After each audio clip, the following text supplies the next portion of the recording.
3,700 doses of the coronavirus vaccine arrived in the country. The donation marks the 10th from the US since the start of vaccination in 2021.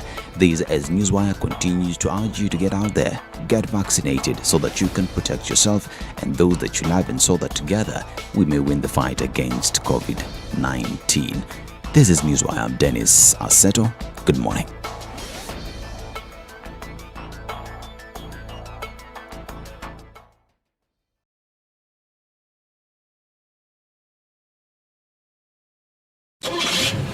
The SpiceFM Newswire is brought to you by InDriver. Download the InDriver app from the App Store or Google Play Store to enjoy a safe, comfortable, and affordable ride around Nairobi.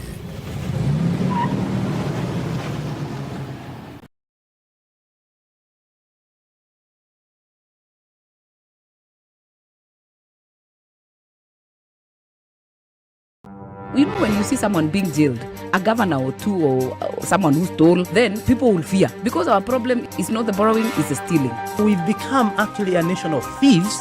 The only thing we lack is an opportunity to steal. The guys who quote the Bible and say, I'm a Christian and all that, and you know they're thieves. Return what you have stolen 4 times. If you know that you have property or anything that you have stolen, just return and say, my God does not allow me to hold stolen things. We are also a reflection of you, because you elect us. You know, we don't get into our office by ourselves. We are a reflection of the people who elect us. We don't want to go to the streets. We have a constitution that enables us, assert our will.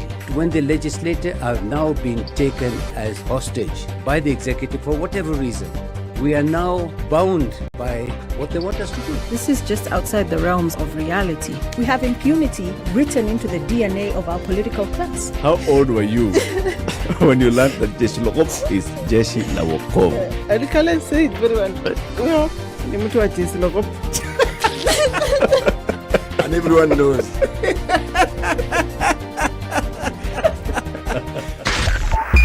SpiceFM. Nyeri. It's Monday and it's morning. What do the streets look like today? Coming on to the very last day of January 2022. There's traffic on Jogo Road and there's quite some on Mombasa Road as well. We're looking at in- and outbound traffic already piling up on Mombasa Road, but it doesn't look too crazy, at least not for now.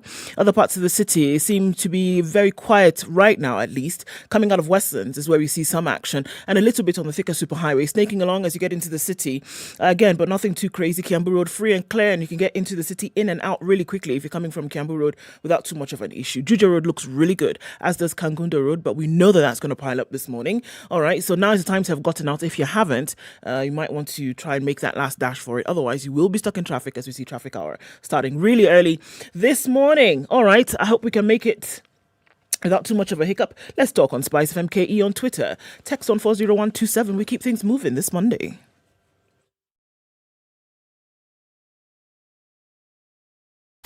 Are you ready? Okay. Spice FM.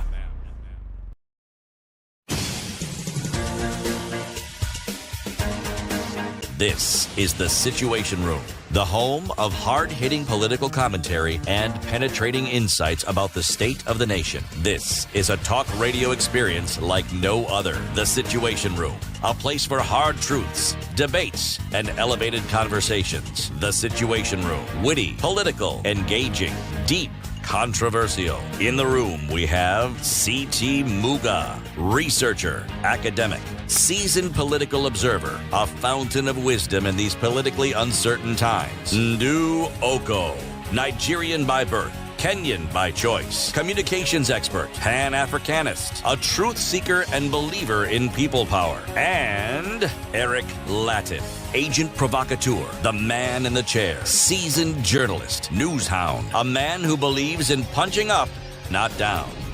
This is The Situation Room, the only way to... How you doing? Kenya's biggest conversation. It's the final day of January 2022, the 31st. Welcome to Kenya's biggest conversation, The Situation Room, wherever you're tuned in at 10 minutes after 6. Ndu? Yes. How was your weekend? Fine, thank you. And yours, C.T. Muga? My day. Weekend. Very good. It was very good. Quiet. Very good. Enjoyed yourself? Yes. Very good. Please ask another question. How old are you now? Old. You're old, eh? Kabisa. Even I know I'm old. That's a good one as well. Na wewe? Yangu ilikuwa sawa kabisa. Uko poa? Kabisa. Habari ya safari ya kwenda. Bring you greetings from my mother. Thank you very much. Asante sana She tupokea. says hello, say hello to that young man and that young lady. No. You know, having smart parents is a good thing. Yes, very nice. Sikia hiyo ndio. Yes, nimesikia. Yes, I've heard.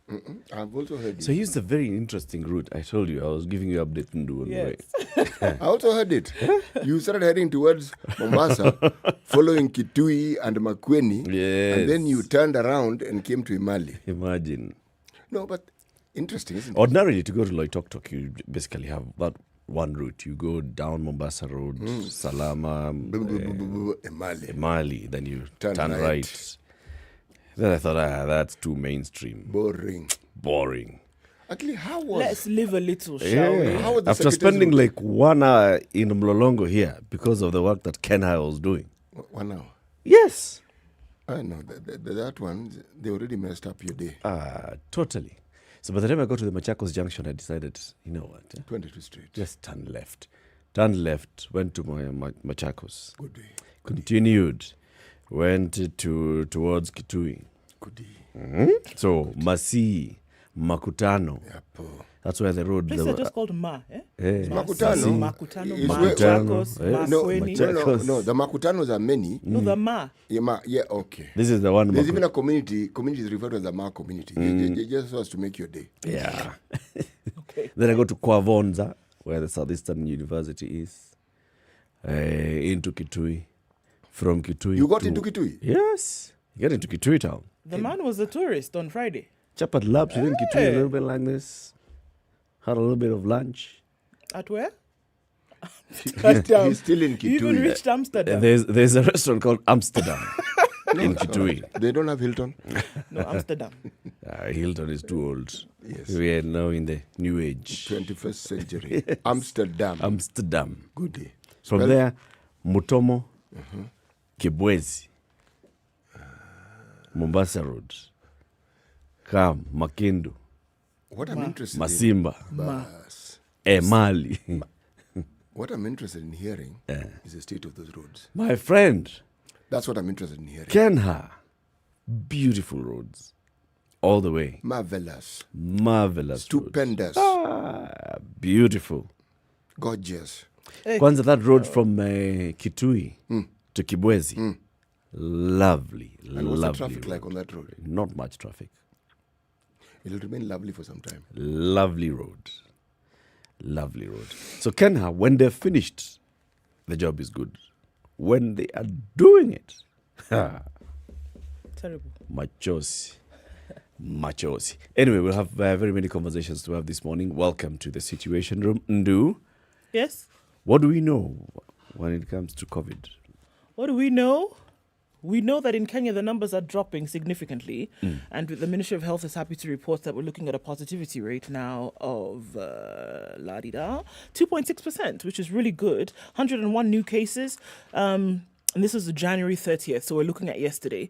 Probably know, of course, we'll know tomorrow what today's rates are looking like. 542 new recoveries, 2 recorded deaths. We're looking at cumulative fatalities in the country of 5,580. Those are not good numbers, of course, but still, we've been able to keep things pretty low. That's good. And this is, interestingly enough, looking at these numbers, across most of sub-Saharan Africa, we're looking at the same numbers, except for South Africa. We're looking at the same numbers. Positivity rate of between 2.6 and 6% is the positivity rate across the continent.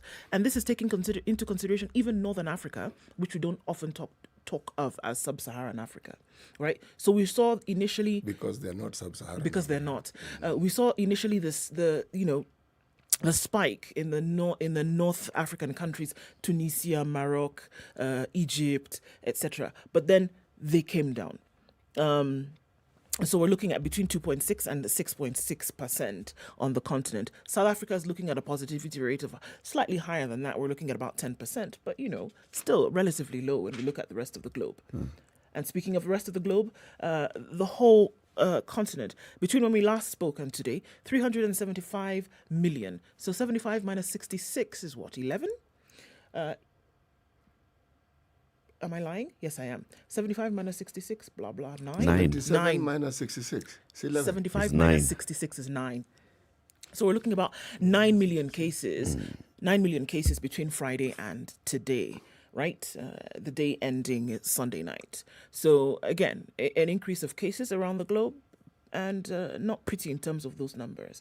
Really quickly then, at what long COVID. Long COVID is an issue for a lot of people now.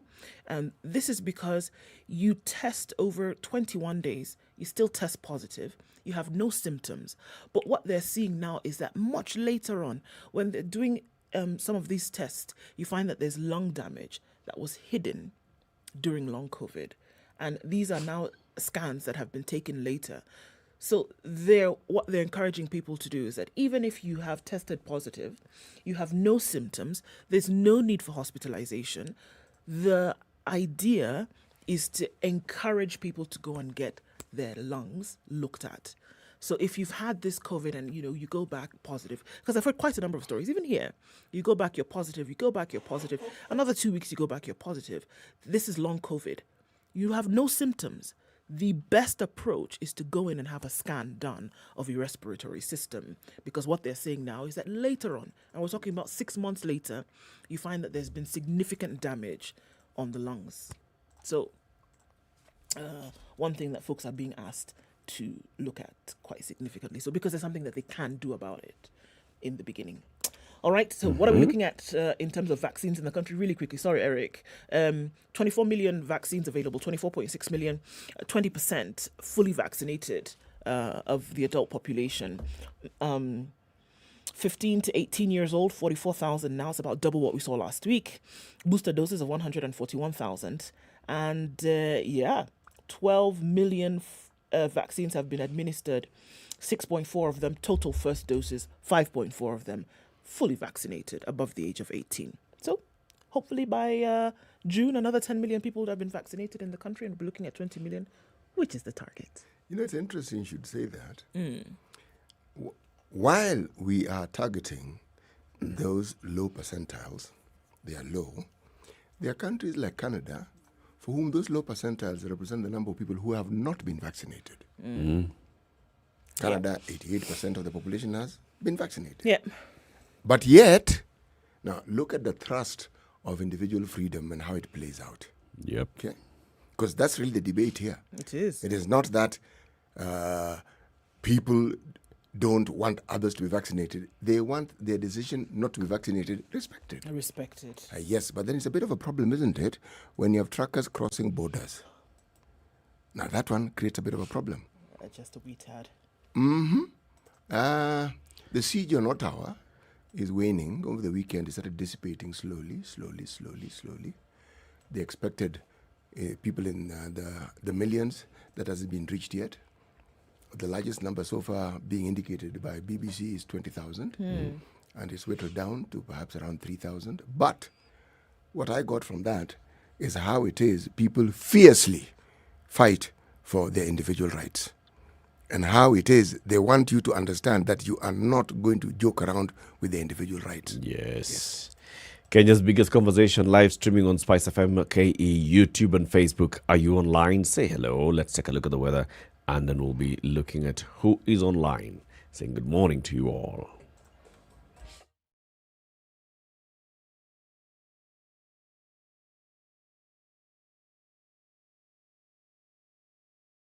This is the Situation Room, the only way to start your day.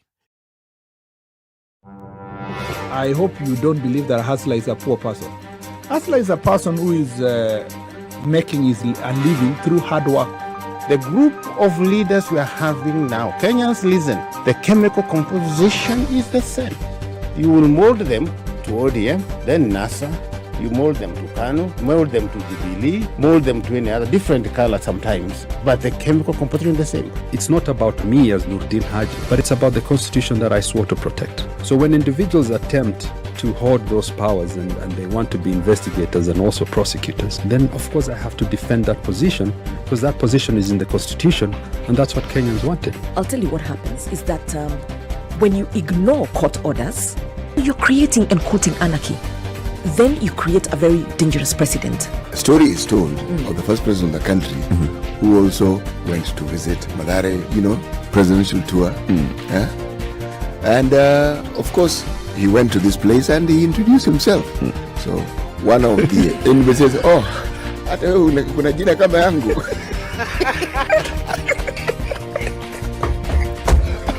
The Situation Room, Kenya's biggest conversation.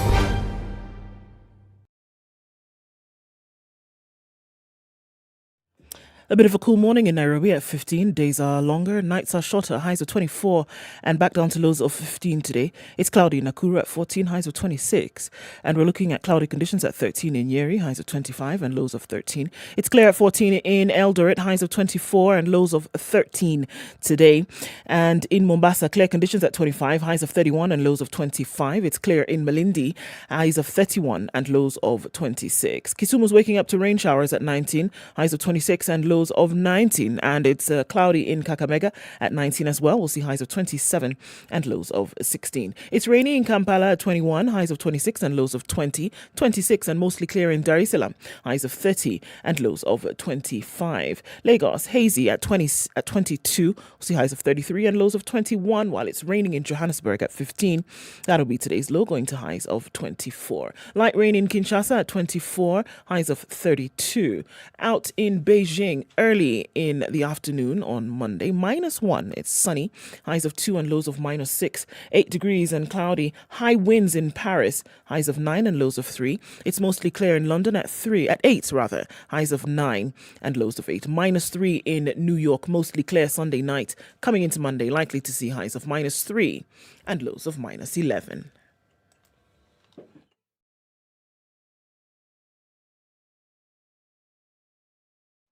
Sugar and spice and everything nice, everything nice. SpiceFM. Mature, intelligent talk every morning. Spice up yourself.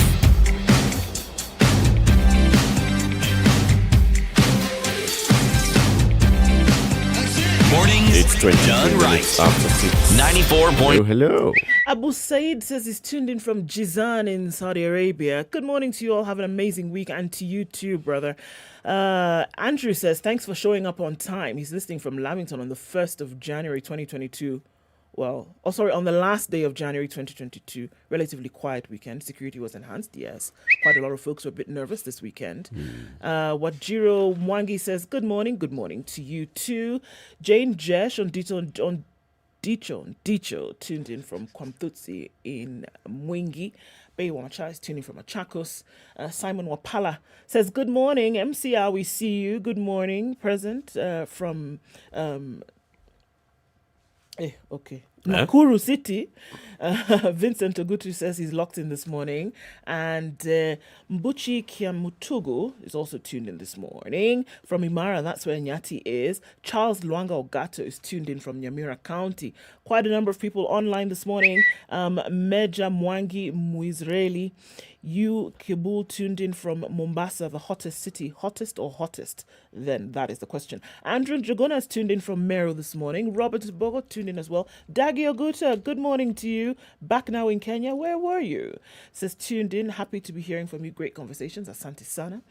Stanley Ngashe says, of course, rest in peace to Isaac Juma. Indeed. Ken Miner, good morning. Here till the end of January. A few hours. TikTok. Good to see you all this morning. Asante for joining us. Welcome, everybody. City.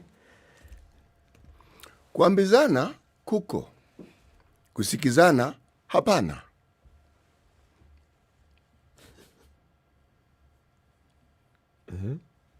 Kuambizana kuko, kusikizana hapana. Kuambizana is what now? To talk to each other. Kuambiana. Oh. Yes. Talk to each other. Sisi naambia wewe. And then kusikizana is to listen to each other, isn't it? Okay. So what are the things in between? What's the jam and peanut butter? The jam and peanut butter, if I'm to translate directly, advice is given in plenty, but no one listens. Kuambizana kuko, kusikizana hapana. Hapana. Essentially, broaden it a bit and ask yourself, when decisions are made, whether it's at the national level or at whatever level that influences the lives of many other people, are you saying that these people take the directions they take because they don't have adequate knowledge or advice, as we may call it?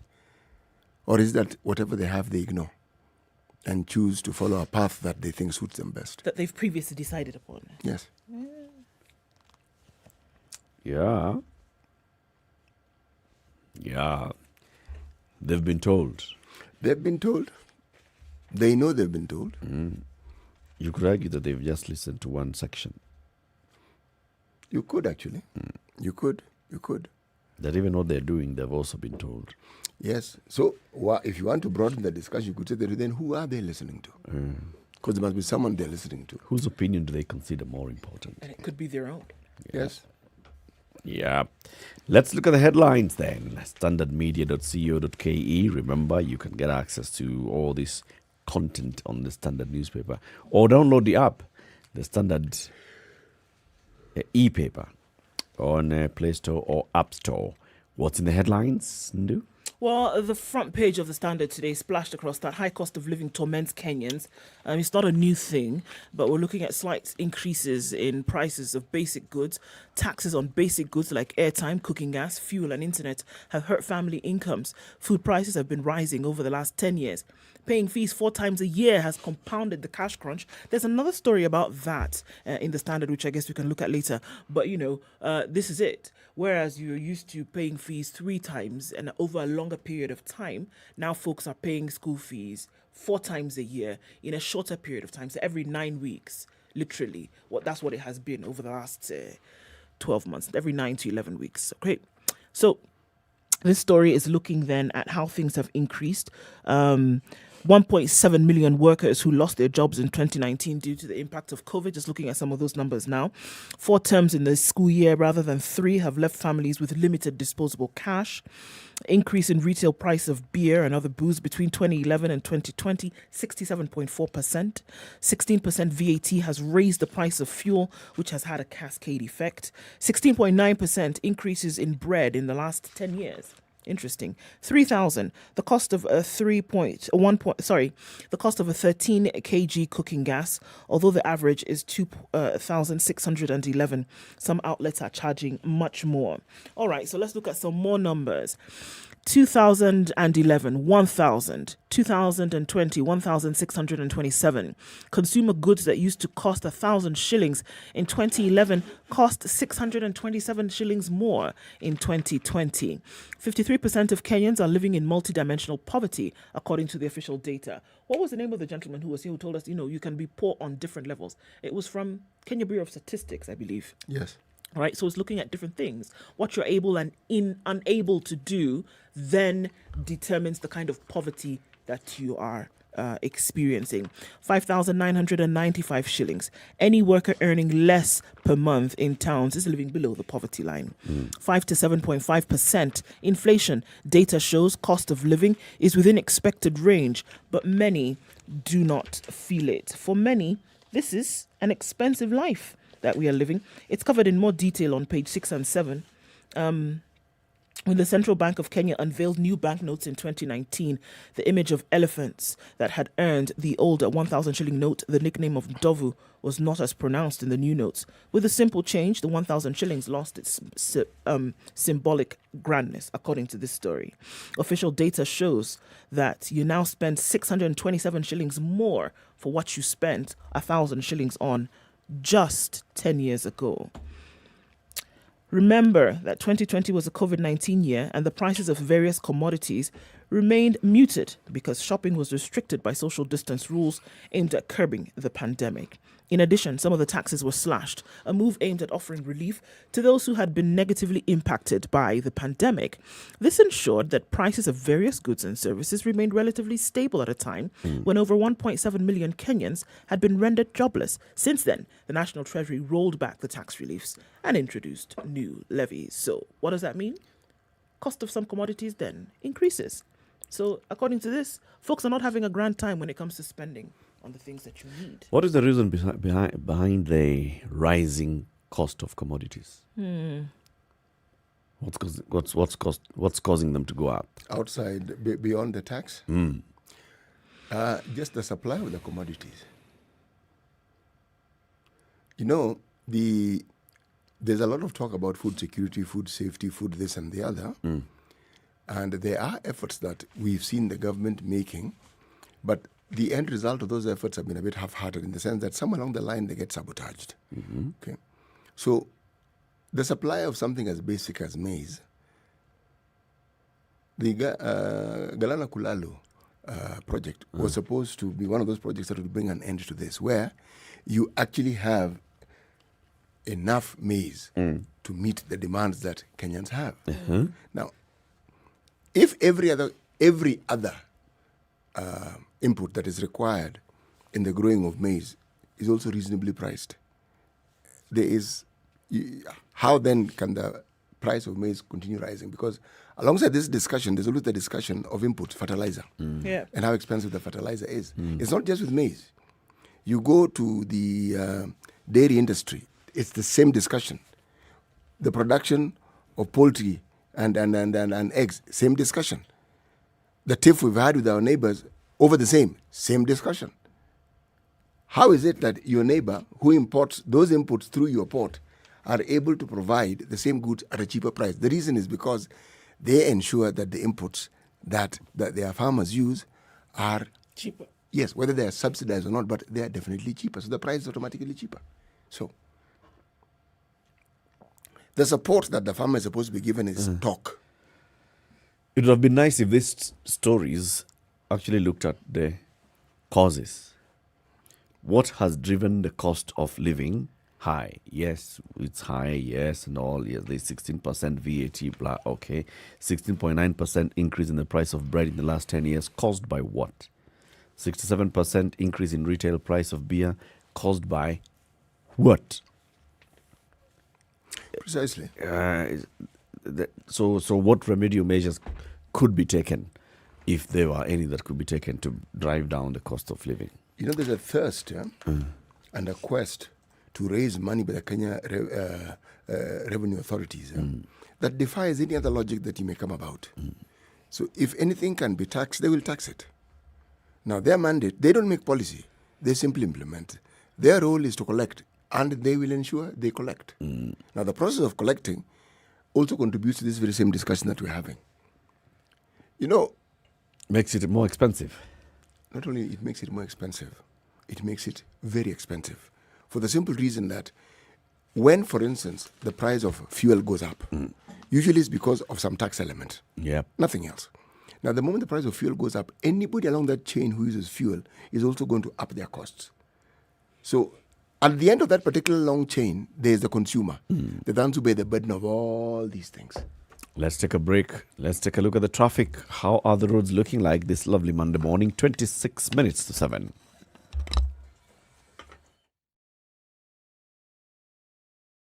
This is the Situation Room, the only way to start your day. Classic soul, R&B, smooth jazz, neo soul, and nostalgic ballads. Make some noise. Yeah! You're listening to Spice FM. What makes a man? I had an advertising job that was toxic. It was difficult. I'm not saying the people were toxic. I don't think anyone is inherently toxic. Don't ever let someone's perception of you become your reality. How do we navigate through career, family, and life? I was an average kid. I wasn't a poor student. Examining what defines a man. We derive our identity as men based on external factors. on things that people can be able to see. A space for men to open their experiences and more. Starting Thursday, 18th November on the Standard Digital YouTube and Facebook page. Hosted by Eric Latiff.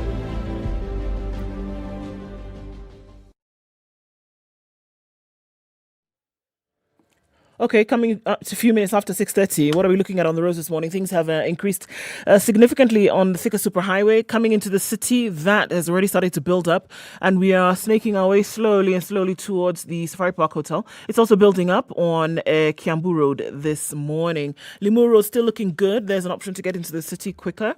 Wayaki Way also, a little bit of traffic here and there, but actually nothing too crazy. Industrial area also not bad at all. Coming out really good. Southern Bypass is great as you're getting into the city coming off Mombasa Road. But on Mombasa Road, we're seeing things are piling up. Construction turned up a notch over the last couple of days, so it's going to see traffic affected, especially today when most of the vehicles are out and about. Apart from that, nothing major right now. We'll keep an eye on things, though. It's Monday morning. Things likely to get crazy after 7 o'clock. We'll be here to hear from you. Let us know what we should let folks know about where they cannot go right now. How do you do that? Talk to us on SpiceFM KE on Twitter. Text on 40127.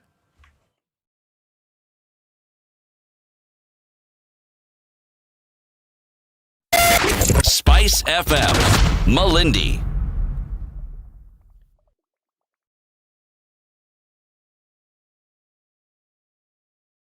Mature, intelligent talk every morning. Spice up yourself. 24/7, police in Naivasha are investigating a bizarre incident after the public stumbled upon fresh body parts dumped off the Naivasha-Maimahiu road. This was hours after a trailer ferrying bitumen worth millions of shillings was found abandoned in Naivasha town, with the seats covered in blood. The trailer, which was ferrying 147 drums of bitumen from Mombasa to Nairobi, was found in Naivasha. Now, for those who may not know the map of Kenya very well, Mombasa, Nairobi, you don't pass Naivasha anywhere. No. You go past Nairobi about 80 kilometers, and that's when you reach Naivasha. So this truck was coming from Mombasa to Nairobi. It was found in Naivasha, abandoned, the driver's seat covered in blood, and the driver missing. According to Naivasha OCPD Samuel Waweru, motorcycle operators informed police over the trailer, and on inspection it was established the seats were covered in blood. The cargo was also missing, raising fears that the driver was carjacked and killed before his attackers made away with the cargo. And as officers are investigating the incident, the body parts were found in sanctuary off the busy Naivasha-Maimahiu road. The OCPD says the skull and legs were missing, raising fears that the body parts were eaten by wild animals from the nearby Mount Longonot National Park. We believe that the recovered body parts and clothes belong to the missing driver, and we have so far arrested 2 suspects in connection with this incident. Meanwhile, the body of a missing casual laborer has been discovered floating in a dam in Kinamba Estate in Naivasha. The middle-aged man who worked in the local market went missing on Thursday before his body was found floating in the dam 2 days later. The OCPD confirmed the incident, adding that the body has since been retrieved and taken to the mortuary. Now this raises the issue of Naivasha, which is also appearing to be another dumping site. Bodies have been discovered here. Maimahi, that stretch between Naivasha, Maimahiu Road and Gilgil section where many bodies have been found dumped. Families have reported that their missing kin were last spotted in this area. Most notorious area is Governors, which is a few kilometers from Longonot town. Last year, over 15 bodies were found dumped off the busy road. Most of the bodies were middle-aged males who had been strangled. Some of the bodies were recovered in Longonot National Park and the vast Kedong Ranch. In the last 3 months, at least 3 bodies have already been collected off the busy road. In the last incident of October 26th last year, the body of seasoned journalist Gatonye Gadhura was found dumped near Kihoto Estate in Naivasha. So, places where people just go and dump bodies. That stretch between Maimahiu going into Longonot, going into Naivasha. It is a very straight stretch. Yep. And for a long time uninhabited. For a long time, minimum traffic. Yep. You know, it is uninhabited. Yeah. People own that land. It is somebody's land. Oh, it is. It is. There are people who own huge tracts of land in Naivasha. Some of them died a long time ago, so I assume it's their families. Yeah. But that land isn't idle because it lacks an owner. It has an owner. Yeah. And those are pieces of land that were just dished. Some of them were dished out around the time, just immediately post-independence. And oddly enough, it was dished to people who did very little with it. And others didn't bother because they didn't think it was very useful to own that land. Yeah. That's what happens when something is plenty. It's not valued very much. Questions though, who's killing all these people? You know, people die, people's it bodies isn't. are It isn't. dumped. It isn't one group of people. Yes. No. When there is a sense of impunity in the country, all manner and shape and size of crazies come out of the woodworks. Yeah. People who are given to uncharitable activities bordering on sheer and pure heinous crimes come out of the woodworks. Because the fear that would have held them back is no longer there. You know, there is, in the morning we're talking with our colleagues from Burer FM. I was telling them that I like watching movies. You know, there's something that a movie does for you. It's an hour and a half, an hour and a half. You actually get to see the decisions that a number of individuals make, and you see the consequences of it within that period of time. And some of them are die. You see someone making a decision, you wonder, does this person know how where this is going to end? When you let loose the sort of impunity we have seen in this country, where the competition seems to be how fast and how footloose you can steal from the government, and how you can, yes, it's a competition to rob the government. How you can budget corruption into everything that we do, and how you can make it sound as though the people who oppose your question are the people who are wrong. They're the ones who've got something wrong with There's them. something absolutely fundamentally wrong. And if you're in a position where you can pilfer and you don't, then there's something absolutely wrong with you. Now, if that's the situation that we find ourselves in, what makes you think that that thinking will not cascade down? And people will say, oh. To understand it, look at the period when we had a one-party state. An all-powerful president. The chief in your area was also all-powerful. It's not complicated. After all, he was in the office of the president. And the direct representative of the president in your area. Even MPs feared. So, that's what happens. You open it up, impunity becomes the order of the day. My friend. I hear what you're saying.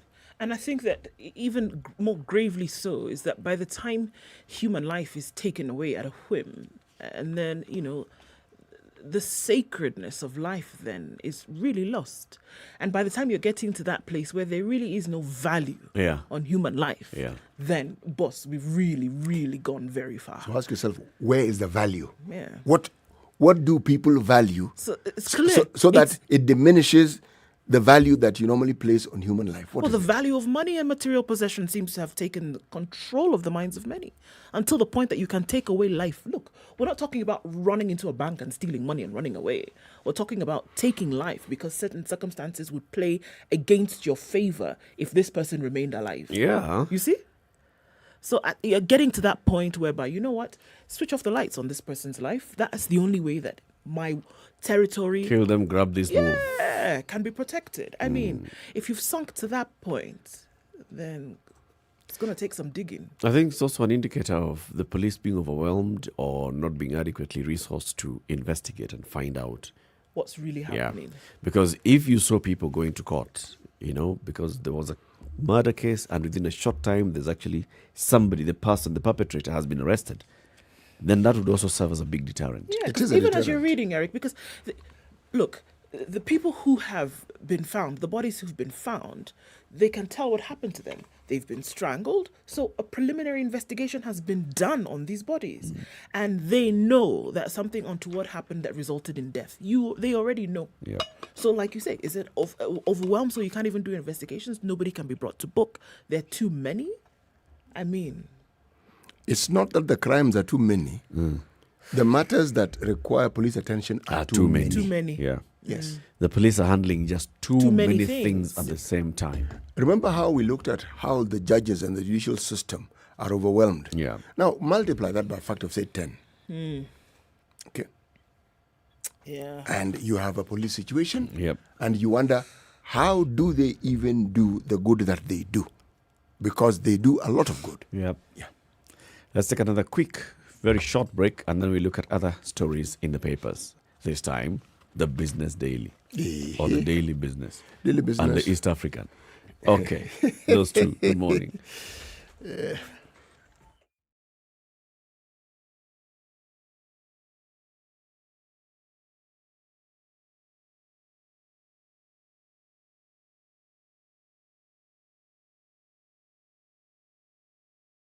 Mature, intelligent talk every morning. Spice up yourself. Okay, so City. Mornings done. The business day. And there's hardly anything here that I feel I need to talk about, because there's state working on law for salary cuts and unpaid leave. Jubilee Party tycoon, 13 bank accounts, risk freeze. KRA seeks bank financial deeds of secret shareholders. The only thing that I saw here was the tennis star returns. Angela Okutoi, who reached the third round. Now, it may seem like it's nothing. It isn't nothing. And what I kept thinking to myself was, these state commendations, are adolescents allowed to receive them? Why I ask is, when a Kenyan reaches third round, okay, in the Australia Opens, it is an extremely big thing. It's a big one. We are not known to be a tennis playing country. So suddenly, even people who did not know Kenya now know Kenya. And they know it's not just this country where people just run ahead of everybody. Okay? We do other things as well. Now, this young lady qualifies to be a national figure. How are we going to recognize the effort she has made in highlighting our country? Right. I saw she got some warm reception. Yes, family, friends. A warm reception And she organized by the Ministry of Sports. Yes. The Ministry of Sports and the Team Kenya, the Olympics team as well. So the ministry was there. They had dancers and all. So they did. And in fact, even during her winning prowess, when she was actually participating in Australia, the Ministry of Sports was following this and updating and tweeting about it and saying, so Okitoi has now moved from this to that. She's beaten so and so. Good thing. So what else are we going to give her? The reception, we've got that one. What do you want? Kitu kidogo? No. Like an envelope? No. Envelope can come later. I am actually thinking of a state commendation. Well, I mean, look, what you're talking about is that she was a round short of the round of 16. Yes. Now, the round of 16 in a Grand Slam is where folks start earning. Yes. Right? This is where in any Grand Slam, you reach the round of 16 and you start earning some significant dosh, you know? So it's she got to that, even if it is at the junior level, she did a big thing here. So I think it's necessary, especially in a spot, like you say, that is unknown to Kenyans. Yeah. Hopefully in the next round of state awards, her name will feature there prominently. Again, maximum respect and commendation to the Ministry of Sports for the things that they have done. It is evident in my mind that the Ministry of Sports is really upping their game. They are essentially doing the things that they're supposed to do. They're playing big. No, and it is good. Yeah. It is good. It is. Yes. Because in the past, such things would happen and you'd wonder, so she went to Australia. When? Who is she? Okay, now, what tournament was she playing in Australia? Australia Open. Okay. Open. Okay. Right. Okay. Now, the East African has an interesting headline. Yes. This one I found interesting. Muhoozi steps out of shadow. Right? Museveni's Sion achieved on a weekend. Sion.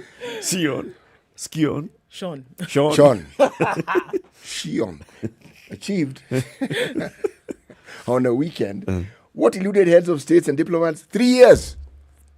3. 1, 2, 3. 3. No, where it comes from, it is 3. The way I'm doing it, you will confirm it's 3. It's not No, 3. it's not. Okay, that's what you think. So, is he trying on his father's hat or just running presidential errands? Now, this gentleman was appointed as an advisor to the army of Uganda. He's the son of Yoweri Kaguta Museveni. Yes. And many people in Uganda are looking at him and thinking, this is the man that Museveni wants to take over from him, to bequeath the leadership of the country. So he went to Rwanda last week, met with President Paul Kagame. They had a conversation, and soon after, the government of Rwanda said, we are going to reopen the border on the 31st of January, today. And the man came back to Uganda. Before that, remember, we had even talked about it. He had made some 2 crucial tweets on a weekend. One tweet puts a picture of President Uhuru Kenyatta. Says, my elder brother Uhuru Kenyatta is the best president Africa can have. We have very good cordial working relations with Kenya and Uganda, and they shall remain. Okay. Second tweet. My uncle, Paul Kagame, is my uncle. And anybody who touches my family is touching me. Next, he's in Rwanda talking to his uncle. Now, if you look at what those two have done, is in the case of Kenya, after that tweet, our CS for transport, CS Macharia, was at the Uganda border meeting 2 ministers from Uganda. And they agreed to harmonize this whole issue of the trucks that were protesting at the Uganda border. That was sorted. Man has gone to Uganda. To Rwanda. Rwanda has reopened the border. Yeah. General Lieutenant General Mohozi is surely the Prince of Peace. You know, the thing about diplomatic missions, Lieutenant. yes, he's It's Lieutenant good, Colonel. it's good, yeah. You know, He's he's actually one star away from being a fully fledged general, full general. I got it. Yes. After that, Field Marshal, but you know that one, there has to be a war and other activities and, things like that. But the activities that take place behind the scenes are what makes it possible for this sort of thing to happen. And usually in diplomatic, no one is going to tell you exactly what happened and who said what and what someone accepted to sort of like give way to and so forth. But some of these tiffs, if you ask me, it has to do with people feeling you are not respecting them. You'll give economic reasons, and the economic reason they will say, you see the way these people are treating us. These people don't respect us. And there are few things human beings react to adversely as feeling that they are not respected or being mistreated or being demeaned. Oh, human beings react badly. Madrao. Oh, they react really, really, really badly. And you have this big brother attitude where you can lord it over people. Too late. Just like that. Anyhow. What do you mean? What do you mean? Anyhowly. Yes. Ndu, Yes. that story on page 13 of the Standard, that how remote teaching will change schooling. What is So it they telling? say. Absolute. Okay. Let me just tell you what it Yes. says. The COVID-19 pandemic has been something of a seismic wave to the status quo, upsetting long-held traditions and way of doing things and disrupting the norm and recreating new norms since the outbreak in 2020. Now, remote and hybrid learning is one such thing. Remote learning is when you have all learners joining the lesson online, whilst hybrid learning is when you have some learners join the lesson online and others join in person. So a hybrid is a mix of these two. N'est-ce pas? And it is perhaps in this light that the government, through the Ministry of Education, said the TS and the TSC has decided to roll out a remote hybrid learning program to benefit learners in areas with shortage of teachers. Although plausible, the idea is fraught with challenges, daunting challenges, but not necessarily insurmountable. The success of remote hybrid learning lies in a supportive infrastructure. There is that word. In this case, set up and maintained by the government, school administrators, and teachers. Remote learning works best when all cogs on the wheel are turning in sync. Now, in this case, you may not even have a wheel. Or the necessary cogs. Like anything else, remote hybrid learning comes with its good and bad, its highs and lows, and it's imperative for everyone involved to understand and be prepared for this, to be equipped even, and forestall any foreseeable pitfalls. Also referred to as distance learning, this concept works to make learning accessible to students who, for whatever reason, are not able to attend lessons in person. So, whether it's a 6th grade student who uses Google Classrooms to set up the date on their math coursework, or a college student turning into an online lecture during off time of their day job, remote learning opens doors for learning opportunities. And this is what the Ministry of Health, together with the TSC, has said. Look, you know what? There's some places where we have shortage of teachers. So, let these classes then piggyback on other classes where their teachers are available. Okay? So teachers are available, they get connected, and those where there are no teachers available can learn. Basically like telemedicine. It is. Where you have a super specialty like pick one. That's neonatology. Yes, that one.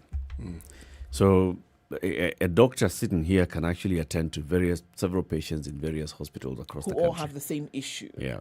Right. Just looks, reviews, says this is what we need to do. You can get this kind of support from the local surgeon, or I need to come there and actually perform this surgery myself, or come where I am. So it's the same kind of thing now here, with one teacher can teach. It's the same concept. But remember when they said that means that you need to have all the cogs on the wheel now turning at the same time. And so what are these cogs that we are looking at? The infrastructure that's necessary, the gadgets that are absolutely necessary, because forget it. You want to do this online distance learning, we're talking about connectivity of the internet, we're talking about power source, we're talking about bandwidth on all of this. Everything needs to be happening at the same time. It's not a matter of, okay, the teacher will be ready tomorrow and let's see if we can get you connected at least for a couple of hours. No. If you're going to have it running in certain areas, you need to make sure that all those things are there. Not a matter of, all right, today we can't attend the lesson because we didn't have adequate internet, that kind of thing. So all of these things need to be set in place before you even touch it. And then, because what happens then is that you will say, as we look at it later, we will say, well, this mode of learning absolutely failed. And maybe the learning itself as a concept was perfect. Yeah. But you have all these things then were necessary to have this learning rolled out that you didn't have. Then it's going to bode very badly on the entire system.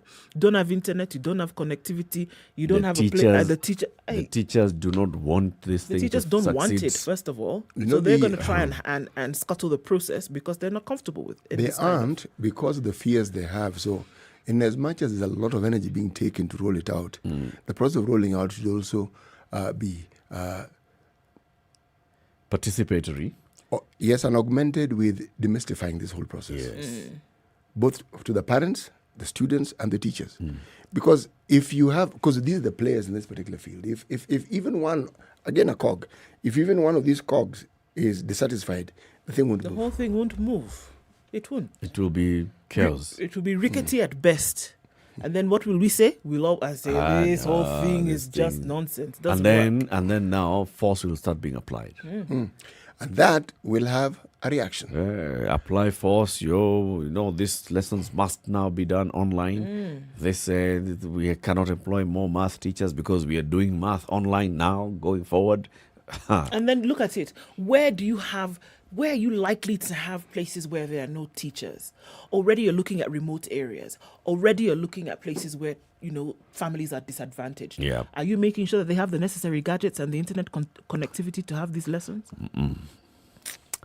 Kenya's biggest conversation. Keep it right here for more coming up in the next hour. We are live on SpiceFM around the country. Nairobi, Mombasa, Kisumu, Nakuru, Eldoret, Nyeri, and Malindi. And we're also live streaming the show on our website, www.spicefm.co.ke. We're also live streaming on YouTube and Facebook.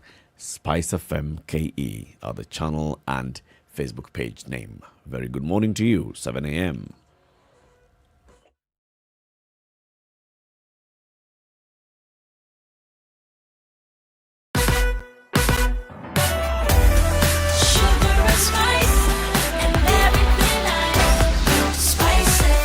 Spice up your life. The The SpiceFM Newswire is brought to you by InDriver. Choose your preferred driver, mode of transport, and negotiate your fare to your destination for a safe, comfortable, and affordable trip. The latest news from around the world. 94.4 Spice FM.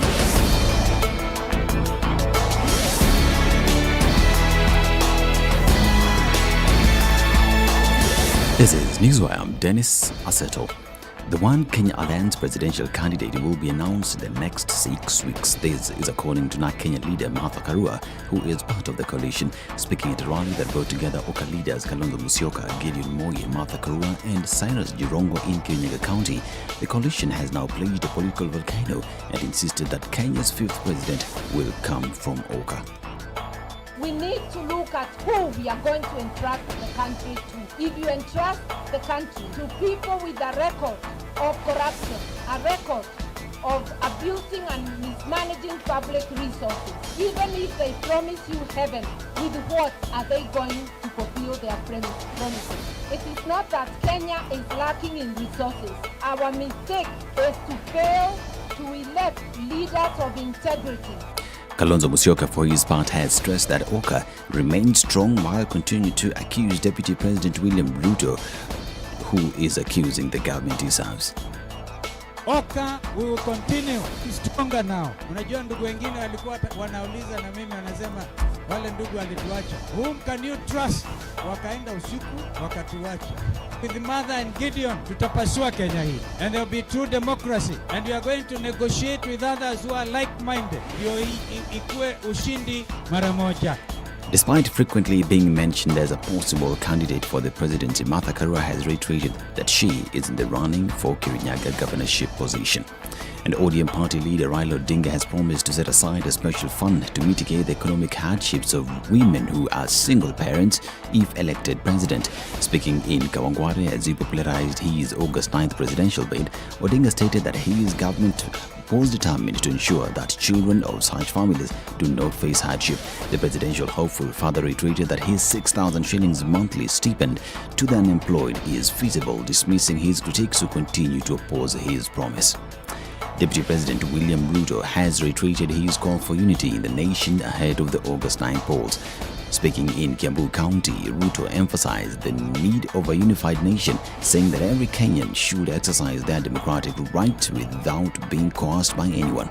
The second in command said it is time the country moved away from retrogressive politics and elect leaders who will deliver on the country's needs. Meanwhile, Ruto promised he would provide a 50 billion shillings annual kitty for small businesses operating in Kiambu County to cushion them from predatory lenders as part of his bottom-up economic model. Now, Kenya Kwanza coalition leaders are now calling on NCIC and the DCI to summon Kandui MP Wafula Munyini over statements he made at Kenyatta Stadium in Kitale, warning that Kenya Kwanza leaders will not be allowed to hold rallies anywhere in Trans Nzoia County. Ford Kenya Secretary General Dr. Chris Omalwa and Kinyoro Ward Representative Lawrence Mokosu said the remarks go against the Constitution. We would like to categorically state that Kenya Kwanza Alliance stands for the rule of law and human dignity. And our agenda is to make sure that we have uchumi bora, pesa mfukoni through the bottom-up economic model. Munyinyi alisema Kenya Kwanza wasikubaliwe kufanya rally yote Trans Nzoia. I'm calling upon national cohesion and integration to direct and summon that gentleman to record statement. And he should be arrested and raised in court. Similar remarks were made by the Deputy Speaker of the County Assembly, Stephen Njoroge, and other leaders. The High Court has ordered the Judicial Service Commission to respond to Justice Juma Chitembu's petition challenging the ongoing disciplinary proceedings against him within 10 days. JSC and 5 other respondents who want Justice Chitembu removed from office were ordered by Justice Hedwig Omudi to file responses so that the case could proceed to a hearing. Justice Chitembu's views continue to deepen as an objection he filed to the court seeking to block the hearing of a petition pushing for his sacking was dismissed on 21st January 2022. Chitembu has raised an objection to the videos and recordings that have been filed by former Nairobi Governor Mike Sonko as evidence against him before the JSC. And Kenya has received about 517,140 Pfizer COVID-19 vaccines to boost the vaccination drive. The consignment donated by the United States government via the COVAX facility was received by the Ministry of Health officials. The U.S. Embassy in Kenya said the partnership between the two nations has so far seen 8,173,700 doses of the coronavirus vaccine arrive in the country. The donation marks the 10th from the U.S. since the start of the vaccination in 2021. This as the entire Standard Media Group continues to urge you to go get tested, get vaccinated, so together we may win the fight against COVID-19. Remember, taking care of yourself is taking care of those that you love. This is Newswire. I'm Dennis Aseto. Good morning.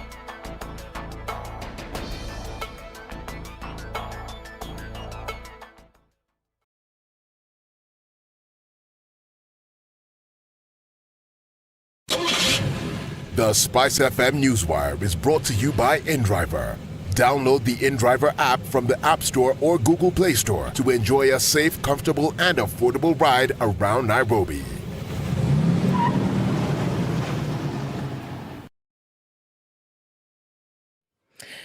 It's picking up on Mombasa Road, and we're looking at it snaking all the way from Sabaki out towards the SGR and then out again further towards Cabanas, and it's very slow this morning. Okay, so if you've not gotten onto that yet, how about you take the back route and use the southern bypass via the ICD route to get out of that drama. As you get to the Nyeri Stadium roundabout, it's going to slow down a little bit on Uhuru Highway, getting into the city, and all your roundabouts. Langata Road is already a jam-packed mess, and we're looking at Ngong Road building slowly as you get out towards Community and then into the city, and then joining with the Uhuru Highway as well. Through and through to Westerns is where we're seeing that drama. We're also looking at the Thika Superhighway, hot and heavy. This morning, folks are not leaving anything behind. Everybody's on the road this morning. And we're looking at Kiambu Road as well, very tight. Limuru Road, like magic, poof, there's traffic there. Quite a lot of it this morning. Coming out of that whole Westerns area, it's bumper to bumper. Yes, already. Juja Road, Kangunda Road. We're looking at all of that getting into the city this morning. It's Monday morning. It's the last day of the month, and folks are out in plenty. How about we take a look at what it looks like in a short while? SpiceFM KE on Twitter. Text 40127. But in all things, let's do this. Let's keep it moving this Monday morning.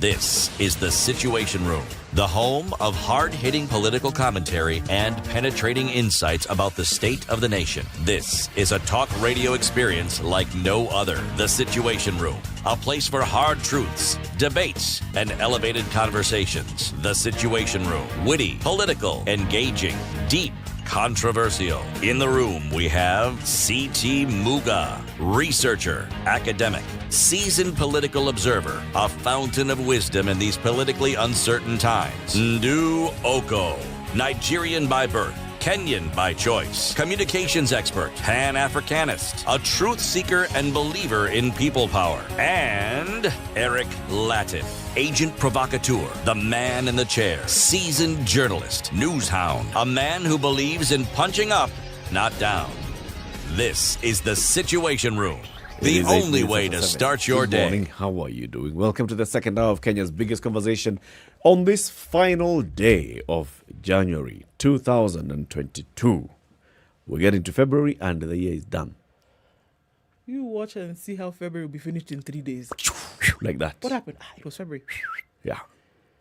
And then March. And then August 9th. And then March, and then it's August. Yes. And then we're singing on the first day of Christmas. Kwisha. To me. Kwisha, Sisi. City, the day's proverb. Kuambizana kuko, kusikizana hapana. Kuambizana kuko. Kusikizana. I said kukimbiza. Almost said kukimbizana. Kusikizana hapana. Kusikizana hapana. Nope, sorry. English. Yes, plenty who give advice, few who listen. It's a nice one and it's a straightforward one, especially the English version. This one of kuambizana, kukimbizana, kusemezana, kusambazana. No, just by virtue of the fact that you have found it necessary to to repeat and repeat. We enjoy the program. Okay. Let's talk about something that's actually been given today's editorial by the Standard. Yeah?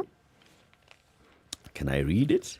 Please. Education CS George Magoha and a team of officials from the Ministry of Education and the Kenya National Examinations Council left Kenya for the United Kingdom last Saturday. The team is expected to stay in the UK for 2 weeks to oversee proofreading, printing, packaging, and shipping of KCPE and KCSE exam materials. Needless to say, such high-level delegations have, however, exerting too much from the Treasury. That being the case, the question then arises, why should exam papers be printed in a foreign country at great cost when the same can be done locally at a fraction of the cost? Money spent on per diems, hotel accommodation, transport abroad, air tickets, and other expenses can be put to good use elsewhere. It's demeaning to Kenya as a country and its people when a deficit of trust leads both country and people into unnecessary expenditure. Granted, there is the perception that if exams were printed locally, they'd lose their integrity through leakages. That notion is, however, misplaced because even when they are printed abroad, exam leakages still occur. With the printing of ballot papers locally, would not only save us money but promote local industry. Would rather do the same abroad, yet at the end of the day, still fight and kill each other over supposedly stolen elections. There is irony that while we print exam papers abroad, our currency is printed locally. Kenya trains and has a very high-skilled engineers, but we still believe in bringing in hordes of engineers from abroad to build our roads and bridges. As Kenyans, we must start believing in ourselves by doing things our way. We cannot continually sing about buying and building Kenya when we have a bias for things foreign. If we must believe in ourselves, the government and its agencies should lead the way. 58 years after independence, it's unwise for a government to continue relying on our former colonial masters and other foreign powers to do most of what Kenyans can do with ease. The end of the editorial. The thrust of it being, we must start believing in ourselves and we must demonstrate that. Why are we printing our exam papers in the UK? Because of security, because you want them to be completely secure, you don't want any form of leakage. Really? Those are the reasons? That's the main reason. Why do we print our ballot papers abroad? Because we demand very high security features, because we do not trust, because of security, because, again, threshold of trust. Why do we print our currency locally? Because security, because it's a foreign company based in Kenya. Okay. So there's trust. Just as good as printing them abroad. So for those things that you hold dear, like, security, trusting of the process, trusting the authenticity and integrity of the thing, we're basically saying that those things can only be encapsulated in a foreign country. It can't be done by Kenyans. It can't. Do you trust Kenyans? No. Do you trust the security process here? No. Yes. Do you trust that the thing you are going to do will have its own integrity and authenticity? Yes. No. It'll be much better when it's done by a foreign country. No. Here, Yeah. it will not be done just as well. Yeah, trust. Because if that were the case, then you see these things being done here. Even the one that is here, you think printing money, so you print money here. It is not your own. It's a foreign company. So the things that you hold dear, how your children will pass in school, how you're going to select who your next leader will be, the very currency that you trade in to buy and sell commodity, foreigners. Let me tell you something. You can't do it. You can't. It's not being done by locals. It's not being done by the government. It's not being done by Kenya itself because there's no trust. And this is where again we lose it. Because when you're born, your parents get you a birth certificate. For Kenya. Locally. Yes. It's printed locally. Yes. Okay? That birth certificate, which is going to identify you for the rest of your life. Locally. On which, anywhere you go, they ask you where you from. Locally done. You And say, in fact, if you look at it, it still looks like it is a typewriter. Actually, because it is a typewriter. Maiden name of mother, maiden name of father, name of father, maiden name of mother, midwife, all those. Kila kitu. It's done locally. Your ID, when you turn 18, you go and apply for an ID. It's done locally. Our passports are done locally. But the exam has to be printed abroad. Yes. And you know, the ballot papers have to be printed abroad. All these things you've mentioned are security documents. They are security documents. Title deeds. Local. Of one of the most emotive things in this country, where you say needs the highest levels of security, yes, is produced locally. Have you ever heard of people saying our title deed ought to produce elsewhere? No. No. In fact, people don't even discuss. You just know you have a title deed. That's it, done. Whether they're printed locally or abroad, it's never really been an issue. And it's put so much importance on that. If there was a building burning down, you will find people running inside to get the title deed and leave everything else to burn to blazes. But that one that you put and place so much importance on can be printed locally and nobody has an issue with it. So why then are these three things done outside the country? The other day we had a conversation with the CS, ICT and other affairs. What did he tell us about? Don't worry, where this information is kept, it's here in Kenya. It's not outside the country. It's here. It's here. Some of the most sensitive information kept right here. So what's the problem? How come the country can do some things right and be trusted, and then other things, it's not possible to be trusted or to be done right? Why? You know, when you hear of colonial legacies, they are actually far more invasive and intense than we think. You know, a lot of the uniform that our security forces, or discipline forces wear, for the longest time they were made abroad. I don't know when the transition came into being, but the only thing we complain about is the color. Yeah. That they made locally is no longer an issue. No, those who make them can make them an issue. You look at our airlines. There was a time the garments that they wear were made abroad. They are now made locally. So, we have not only the capacity, but the ability to do everything that previously was done elsewhere locally. Yes. And with the same professionalism and with the same levels of high quality. So perhaps the examinations have something unique about them that escapes our notice right now. So that makes it mandatory for the papers to be printed abroad. I don't get it, What? man. Like you've said, if uniforms, police uniforms are actually done locally, Kikotech here, Kitui Technical, they are doing AP uniforms. And other companies locally, Bedi in Nakuru, they're doing police uniforms. If they're done, and there's no fear of, you'll actually go and find Ndu with a couple of uniforms that belong to the police, or she can masquerade as a police officer. That fear doesn't exist. The only thing we discuss about those uniforms is the color. Is the color. But otherwise, there are no wars about it. Yes. Yes. So, if all these things are done locally, why is it that we must go and print exam papers abroad? That's why I said there must be something that we don't understand. What is it? No, if I don't understand it, how can I tell you? I mean, Ndu wants me to tell her this thing which I don't understand. Like what is this that you may not be understanding? That cannot be understood as far. Why must you go outside and do it? Is it a particular kind of paper that can only be gotten in a certain place? Is there a way that the letters are embossed on the paper? What is it? Because after all, it's an exam paper, by the way. The content of the exam, which for me is the most important here, where is it originated? Here. Now. Is there a way that they're going to go or is there some kind of written code? Or are we saying that they'll be there for 2 weeks, so they're doing the final proofreading? Okay? Remember, NEC officials are there. So they may change question number 1 and substitute with a question that was not there. And it requires for you to be in the abroad. See, they'll be sitting there next to the printer. In the final minute, thing is about to press play. No. Pause. This is a new exam for math.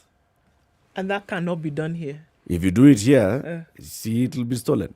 Okay, so you're actually basically saying they will complain and state that it's already been stolen. Now you are playing your part in the theft. No. And you change exam what? So what you're essentially saying is that by virtue of the fact that these exams will be printed abroad, there is no possibility on God's green earth that any of the content can be changed and everything will remain as has been agreed. Now, because all you've done is that you've shifted continents. You've gone abroad. You've gone abroad. Yes. Now, in being in the abroad has then validated the authenticity of this thing. That's what you're saying. But our problem with the exams and the cheating thereof has to do with the leakage, as we call it. Leakage cannot happen in the abroad. Of course it can, but but that will be abroad. It's a different leakage. It's not like the one we have here. Here it's hemorrhaging. It's not just leakage. Ask yourself this simple question. You know, maybe you don't understand the exam process. Having been both... teacher. No, an examiner and a marker. Yes. The teaching bit enables you to become a supervisor for an exam. Right. Okay? And that enables you to understand the security. Exam papers are kept in police stations, just so that you understand. Police what? Stations. Not at the desk where you ask, you go and tell them your problems. I think it's probably in the armory. So every morning when you go as a supervisor, you have a police escort, the vehicle that takes you, and it's actually a very interesting process. Every time I looked at that, I would ask myself, how do people get to leak these things? How? Then I realized I need a criminal mind. Yes. This is not meant for you. No, because I can't see it, yet there are people who actually can. And even the process of securing that paper after the exam, you actually marvel and say, okay, I've secured it. And then at the point where they're being examined, you can't tell what papers you're going to get to mark. You can't. You honestly can't. So you ask yourself, how on earth do people keep indicating that someone cheated? What can happen? You can have an examiner who perhaps hasn't, this is at the politest way I can put it, who may not have fully understood the marking scheme. And as a result of that, their variation is considered to be a little great. Variation allowed 1 up to 3, but not that you consider variating at 3, because that one you will cost someone, and you clearly don't understand something. Now, what am I saying? I'm saying the process, if you look at the way it is managed and handled, it is near foolproof, to be honest. So, although we're talking about within we the saw boundaries. At great detail that exam being stolen.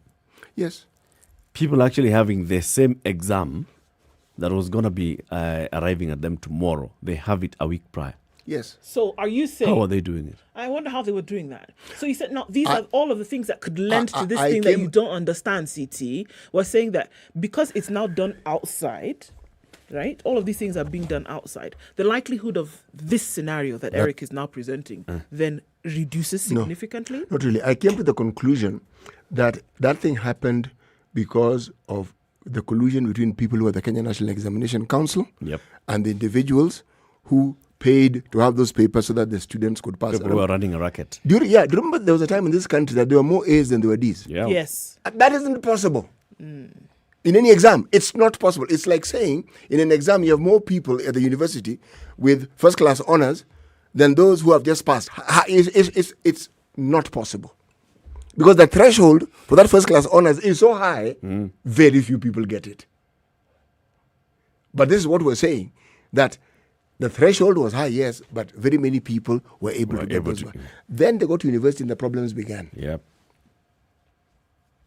The capacity to understand, this A student was having problems. So it was a racket that was being done. It was being run internally by people who worked for the Kenya National Examinations Council. There's no other way you can get hold of this. And the crackdown by CS Matiang'i and the then chairman of the Kenya National Examinations Council, George Magoha, worked.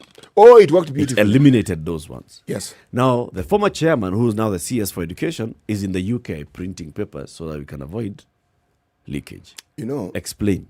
You do not want the burden of issues coming up and saying, you're the one who chose the person who was going to print them. You're going to say, remove this headache locally.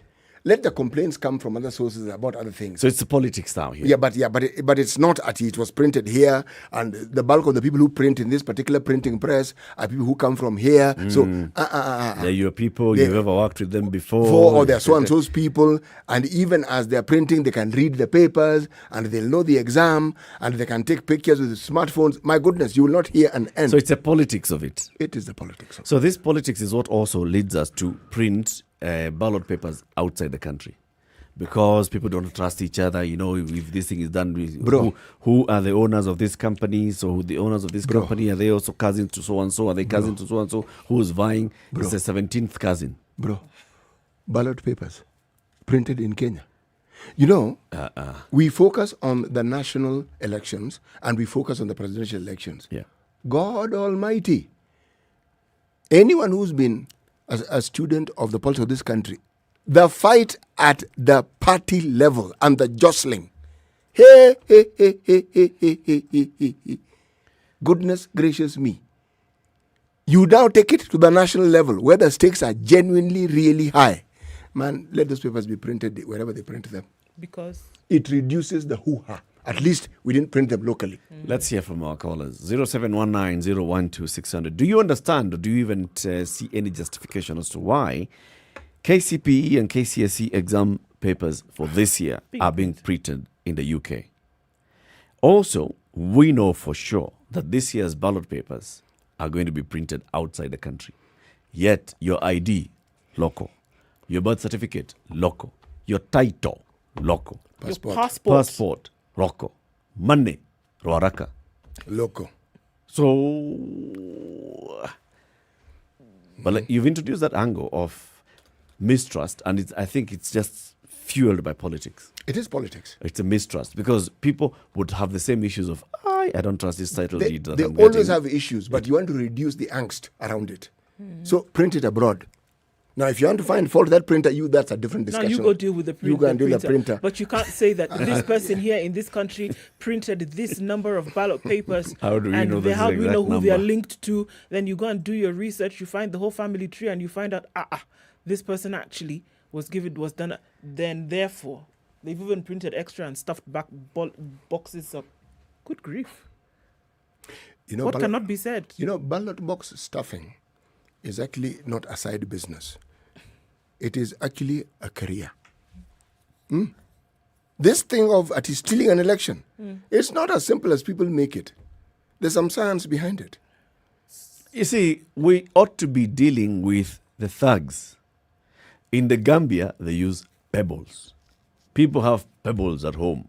They use pebbles to cast ballots. Till this day. Go there and you put black, white. And we count how many blacks, how many whites, who has won. Yaya Jammeh tried to steal pebbles. He lost his marbles.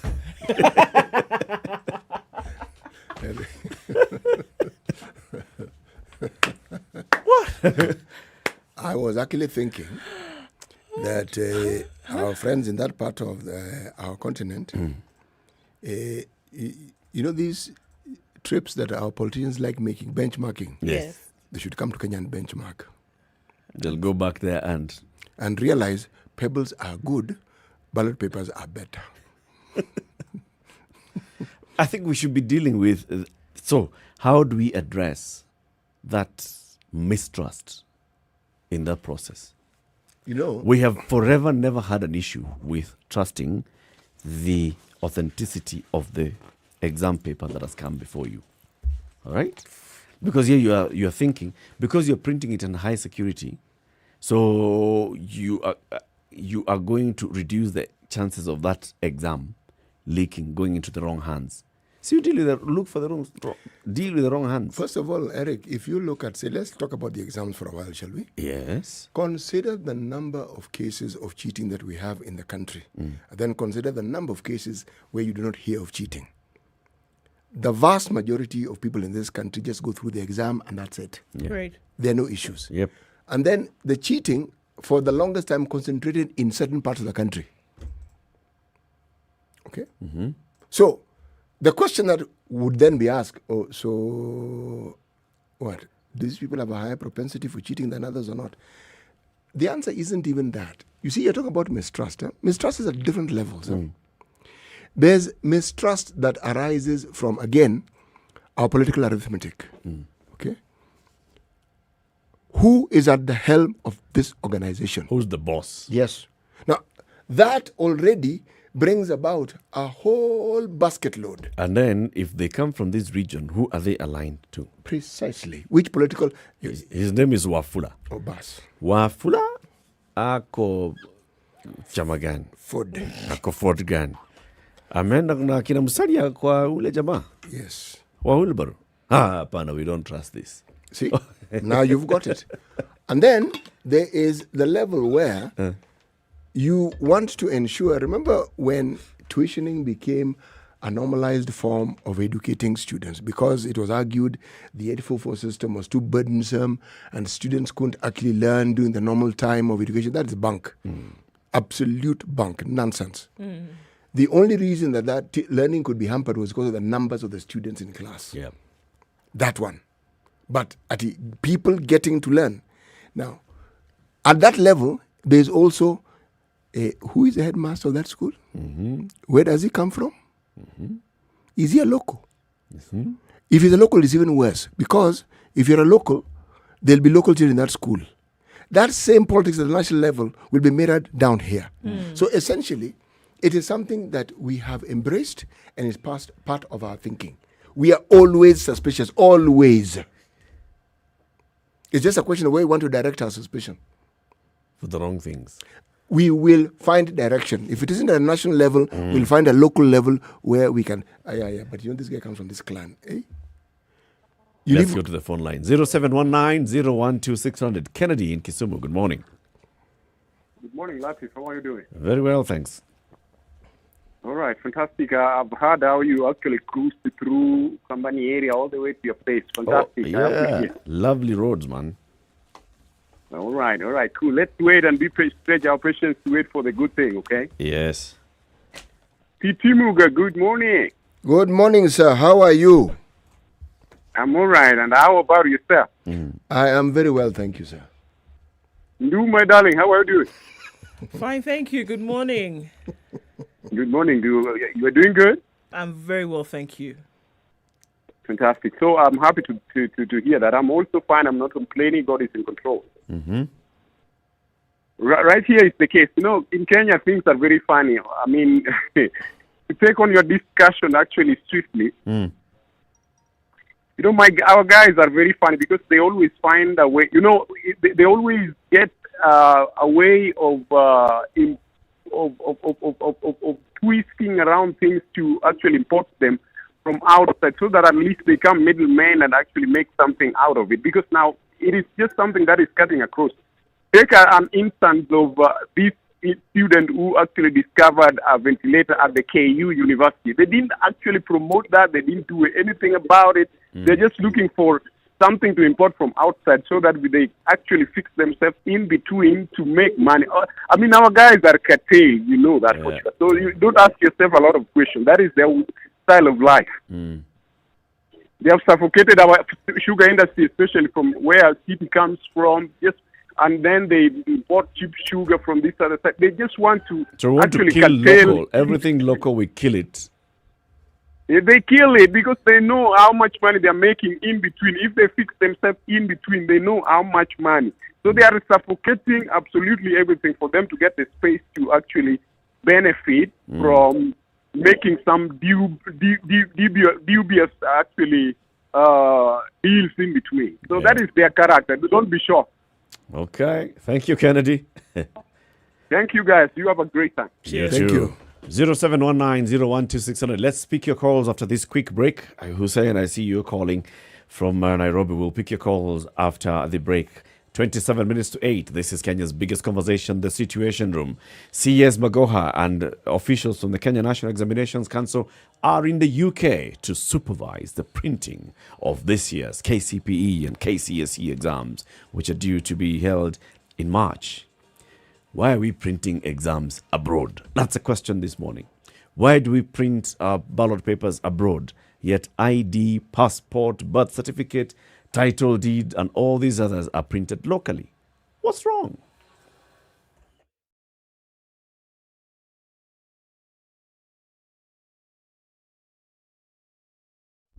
Classic soul, R&B, smooth jazz, neo soul, and nostalgic ballads. Make some noise.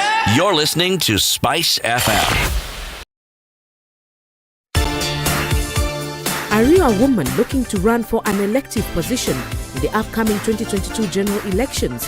SpiceFM, the home of Kenya's biggest conversation, is inviting you to our studios where you can speak more about your vision and aspirations to an audience of millions of Kenyans as we celebrate women in leadership. For more information, contact us on Nairobi 0763 96 It's sunny in Nakuru, highs 97. 26 and lows of 14. We'll see lows of 13 in a cloudy Nyeri, currently at 14, highs of 25. And Eldoret will see highs of 23 today. It's mostly cloudy at 16. We'll see lows of 13. Cloudy conditions at 26 in Mombasa, highs of 31 and lows of 25. And Malindi is mostly cloudy at 26, highs of 31 and lows of 25.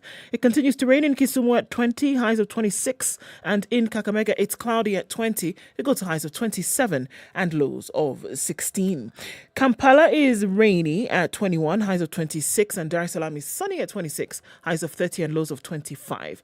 Johannesburg, cloudy at 16, highs of 24 and lows of 15. It's hazy in Lagos, still at 21, highs of 33 and lows of 21. Partly cloudy conditions at 23 in Kinshasa. That'll be today's low, going to highs of 32.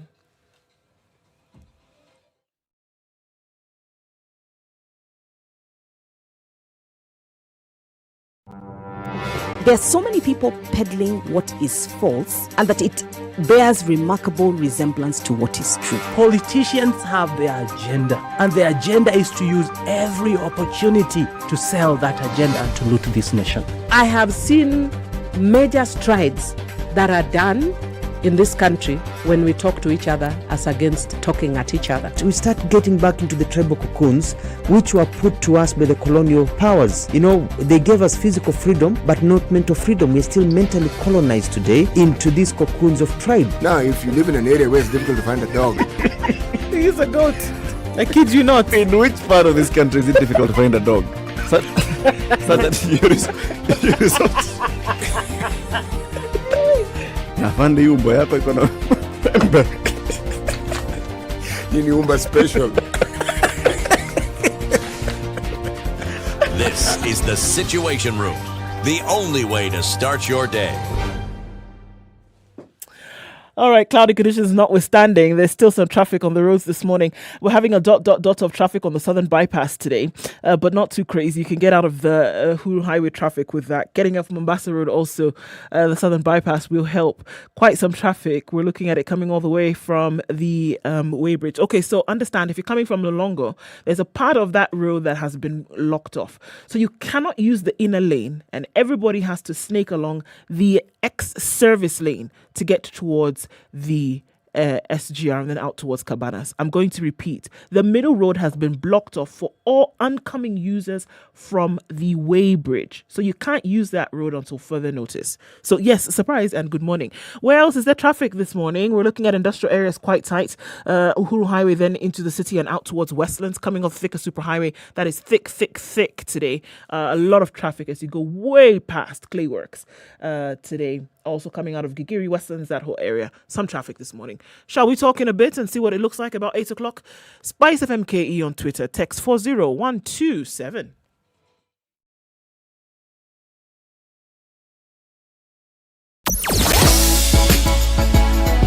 Sugar and spice and everything nice. Spice FM. Spice up your life.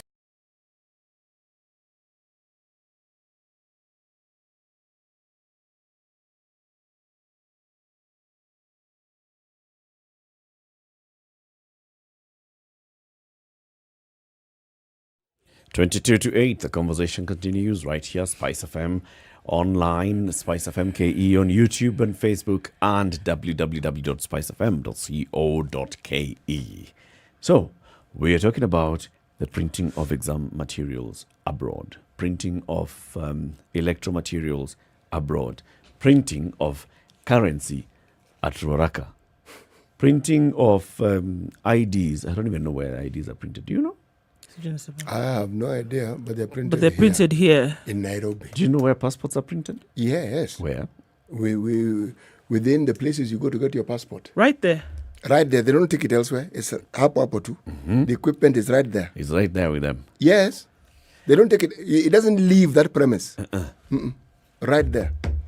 Whether it says East African passport or Kenyan passport, there. Do you know where title deeds are printed? I have absolutely no idea. But I know that you're never told, okay. But I also never ask. We have processed the land transfer, but you have to wait for the title because the company in the UK has been offline. No. Those things are not printed abroad. They are local. They're local. For a long time, until just recently, vehicle logbooks, local. Yes, very local. Now vehicle logbooks are online, so they're just... Still local. Local. So what is it that would make us then go abroad for this kind of printing? That's what we want to hear from you this morning. 0719 012 600. Any justification whatsoever. Hussein. Morning, guys. Good morning. You know the integrity of our exams, is not something to play around with, Even if cartels are using, I mean, guys have talked about title deeds, IDs, and passports. How many times have you gone to the land ministry and you thought actually you are the genuine title holder, and you find like another 5 people who have the original title? Yeah, so I can be very honest with you when it comes to exams. Maybe election documents, there might be a bit of control on it because some people want to control the elections. But when it comes to the exams, whether people are eating or not, the integrity of the exam papers are very, very critical. So what about that integrity needs to go abroad? Yeah, to be honest, the only way you can control, and that's actually why, I think that is why CS Magoha actually has gone personally to supervise. And I have a relative actually who works with the Kenya National Examination Council. It is not a joke. When they are printing these documents, when they are printing these papers, it is a highly security document that actually can land someone in a very, very big problem. Because, you're talking about the entire country, the children who are doing the exams. So it's not a joke. I mean, these are things that cannot be given to cartels. Hussein, I'm not getting it. So what needs? So we need to have high security around the area where the printing is taking place. Yes. And we can't do that locally. No, it cannot be done locally. Why? You know what happens in this country? No, I don't. No, what happens? They cannot. Why? They cannot control cartels. They can't control cartels. And that's why. That's the reason why actually they are printing these documents abroad. These are the same exam material. Once it's printed, it will come to Kenya. It will be warehoused at a central location in Kenya. In Kenya. Then in a very secure location. In other words, so we can secure so we can location. have secure locations in Kenya. its printing will be tracked all the way from the UK. In other words, there will be no duplicate around here. Yeah, it will be tracked all the way from the printer in the UK and held in a highly secure area here in the country. Kenya. But we cannot be trusted. That is the unfortunate bit of it. Okay, so this is what you're saying, Hussein, is that Kenya and Kenyans cannot be trusted to print said material for exams. However, the same Kenya and Kenyans can be trusted to secure the same content in Kenya. It becomes easy to secure if it is printed abroad. Let me be very honest. Once it's been printed, then it's sealed. It's easy to keep it. Easier to secure here. But now, if it is printed here, there is no way. It is very, very easy to compromise the document. So no one can play around with the exam document. Okay, Hussein. Let's see if others agree with you. Clearly, the three of us here are having doubts. A bit of a problem. All right. Thank you, Hussein. Sami in Wangige, good morning. Good morning, Latiff. Morning to you, Sami. I had a contribution. Yes. I think this issue of exams being printed in the UK, Kenyans lack integrity, and I think that is what the government has already noticed. Yes, and once they are printed outside the country, it will be easy to monitor how the whole process goes. So what are we securing by going outside the country? Is it the actual content that goes into the exam paper? Everything about the exams is being monitored and it is being taken care of. If I were to follow your argument and you say that Kenyans are basically untrustworthy, they are. So unless we can also argue that people in the UK are beyond corruption, because no, they're not. But you okay, see, thank you. Now, an untrustworthy Kenyan goes into the UK. I'm not saying the people who are there are untrustworthy. I'm simply saying that if there are untrustworthy people in the UK, an untrustworthy Kenyan will know who these people are. And they can be easily they can be easily influenced. And now you won't complain because it isn't local. What am I trying to say? I'm trying to say that perhaps we are placing a great deal of importance on the integrity of other countries and not considering that within the same country we have a lot of people who have extremely high integrity. You know the problem with Kenya, Muga, is the cartels that control everything. I think the president has been lamenting so many times about the country being taken by people who are only interested in the profits they make. I think outside the country, it is easy once you give a private company to print out these papers. All they intend to do is to deliver. Okay. And that is where it makes the difference. That's the difference. Thank you, Sami. Thank you for your contribution. Let's hear from Ali in Mombasa. Good morning. Good morning, Latiff. Morning, brother. City. Morning, Ali. How are you? Fine, thank you. My dear Ndu. Good morning. Good morning to you. What I'm trying to hear about all these stories that are being talking is that we don't trust ourselves. Exactly. And then at the end of the day, we pretend to trust ourselves by taking that money from the left pocket and put it in the right pocket. Meaning that we print over there. They are trustworthy people. Like some of you have been saying over there, to name them is very wrong. Then you bring them back here to Ali, who is untrustworthy. To keep them. But the process does not end in printing. Yeah. Can I ask a question? How about marking? Do we have trustworthy people marking those exams? Fair question. Very fair question. Because I am a friend of Muga, and Muga tells me, my school in Lamu has to get A's, 10 of them. My students are only 20. I want 10 A's. And I'm in charge, like the guy who has gone out by saying, I went to supervise, and I have a relative who works over there in Kenya National Examination Council.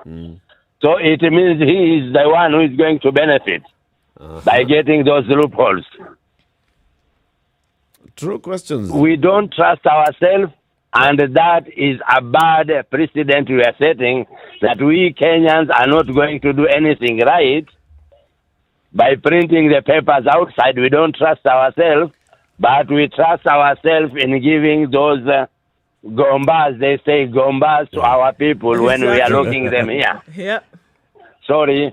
Thank you. Thank you, Ali. Cyrus in Nairobi, good morning. Good morning. Good morning. Hi. So, Muga and Latiff, the whole conversation is around eliminating some of the moving parts. So the idea then is to try to seal all the loopholes. You can't do all at once. So you must have a starting point. And so if the starting point is having the integrity of the papers as they are being prepared in the UK, then you start there. Then if you need a safe house in Nairobi, if you need a military jet from the UK to ship them from the UK to Nairobi, something. So you must start from somewhere. Now, it all goes to what you're talking about, integrity and trustworthiness of Kenya. How about, Cyrus? After they land in Kenya, yes. How about at the point of setting this exam? Yeah. Because the only people who deal with exams in this country are the Kenya National Examinations Council. They will set the exam, they will distribute the exam, they will mark the exam, they will release the results. Now you're taking Kenya National Examination Council officials to the UK to supervise the printing of the paper. So at what point have we lost integrity here? The questions have been set. The content has already been curated. We are just dealing with the final product. And it's the same people who are supervising the printing, and they'll come back with the papers here. Actually, they are individuals within the teaching fraternity. Muga. Yes, please. 100% agreed. 100% agreed. Now, the problem is this. You haven't printed in Kenya, and before anything happens, they are already on River Road. So now, you run a bigger risk when you bring it from here. So the whole idea is hedging the risk. So trying to eliminate one piece after the other. And then we have all the data to support where the leakage happened. Is it at the printing point?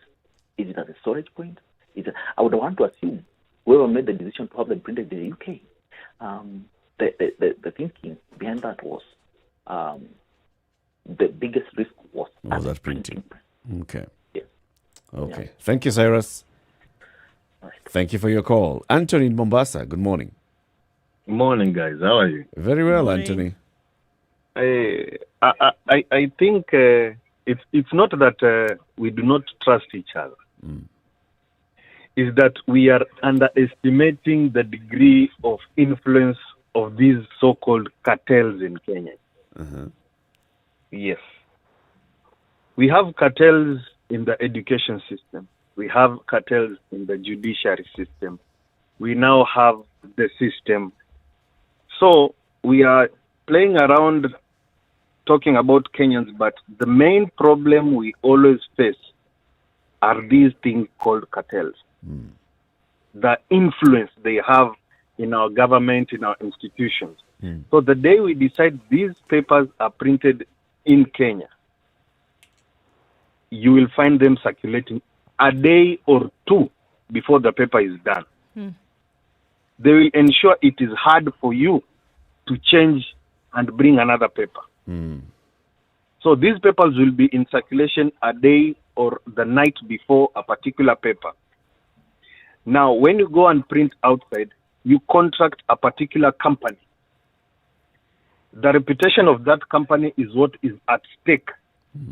So what the professor has gone to do is not necessarily will be given a copy of one and see how it is. They are going to see the security measures that have been undertaken. They will not necessarily be given one copy or another to see how it has been printed. It is how secure that exam is, from the way it will be packaged. Because the way the headmaster will be given that paper, it will be already sealed. They are supposed to open it in school.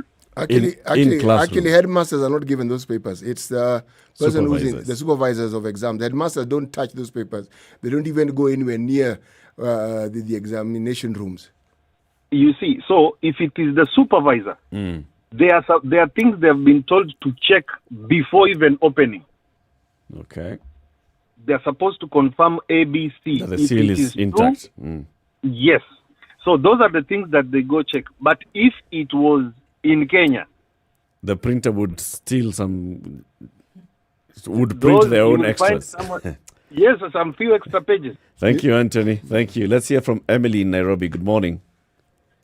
Good morning, everyone. Good morning. So I think in Kenya we only shoot ourselves in the foot, because my question starts with who sets the exams, and Kenyans setting the exams. Yes. Yep. So if we're setting the exams, does it mean we really can't get hold of the people who set the exams? Haven't we just given them a higher value with the cartel? For me, that's where it starts. If it's integrity, then it's compromised all the way. So maybe the exams should be set in the UK. Nobody knows what has been set. And then we can say we're secure, because there are still people walking around who set the exams and who know the content of the exam. And are here in Kenya. Yes. No, they're with Magoha. All the people who set the exam are in the UK. They're with Magoha. They're in the UK. Actually, the people who and he has the door. He has the key to their wing Eric, of the hotel. The people who set exams are they're not necessarily employees of the Kenya National Examination Council. No. There are very many people who have been in the teaching fraternity for a long time. They comprise the bulk of the people who set those exams.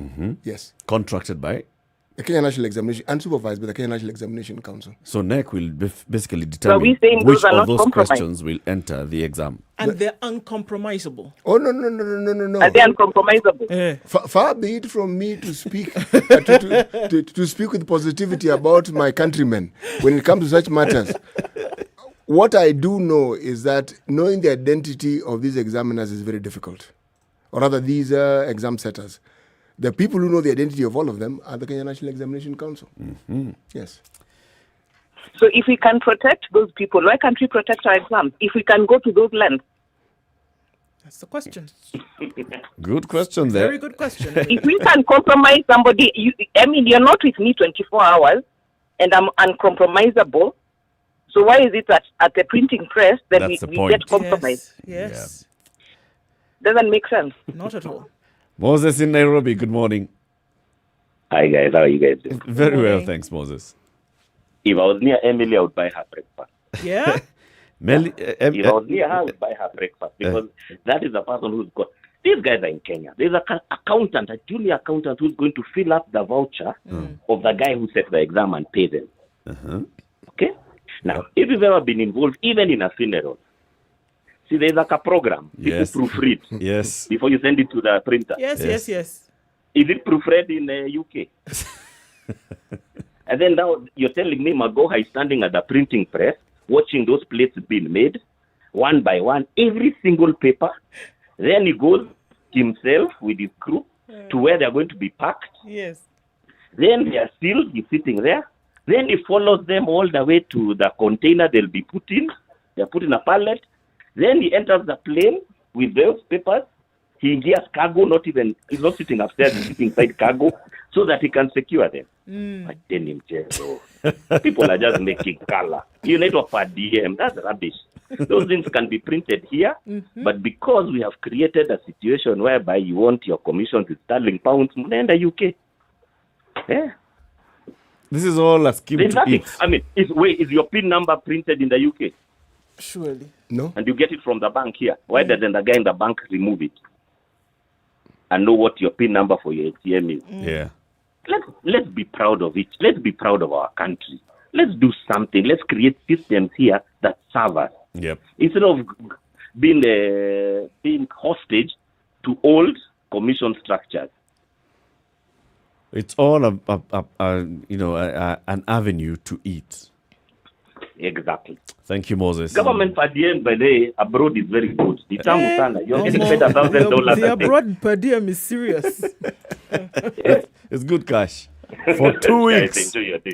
You too, Yes. Moses. Asante sana. And I can assure you, this is not the only time they've gone. Walienda kuangalia, they went to assess They had the to different identify printers. the printers. Exactly. It's gold benchmarking. Asante, Moses. Have a good day. This is a very heated one. Like you hear, there are people who can see the sense. They're saying, it's where we are and we need to accept where we are. This is the kind of people that we have become. And if you take this thing to some printer somewhere in Growan or industrial area, that guy will develop a plate, and when you go home, you NEC officials, he'll be left there with a night shift. Making his own papers.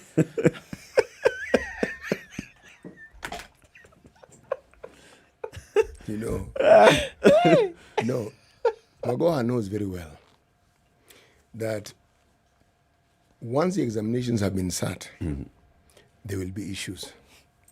And these questions that we're raising here will be asked. Magoha, how sure are you that these things were said? Actually, I went to the UK. I was there in the UK. I saw How do you sure they were sealed? I was there. And it wasn't just me. In fact, I It was head wearing of the this bracelet with and the key this on my and hand. this and this and the other. Yeah. How do you know when they arrived in Kenya securely? Well, I was there. I came with that same flight. I was there. And they were stored here and here and here and here and here. We had vaccines coming into the country. Yep. Did you hear a problem with where they're being stored? Just asking where they've been stored? Okay. Hapo. Fine. Why? But did you see the kind of security those vaccines were given? I saw. GSU. So it's possible. But do you think that exactly? So high authentic security processes possible to be administered in this country. Throughout the conduct of the exams in this country, every supervisor in this country is accompanied by a police officer. Yes, exactly. Armed. So what are we talking about? What are we talking about? And you all collect your exam papers from. So you mean to tell me the same printing process? It's coming up to the top of the hour. Let's hear the news and then we continue the conversations. A very good morning to you. It's 8 a.m.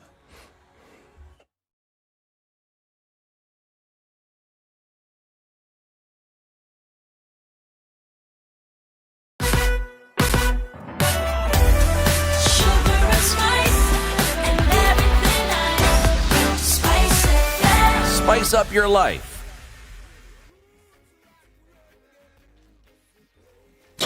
The SpiceFM Newswire is brought to you by InDriver.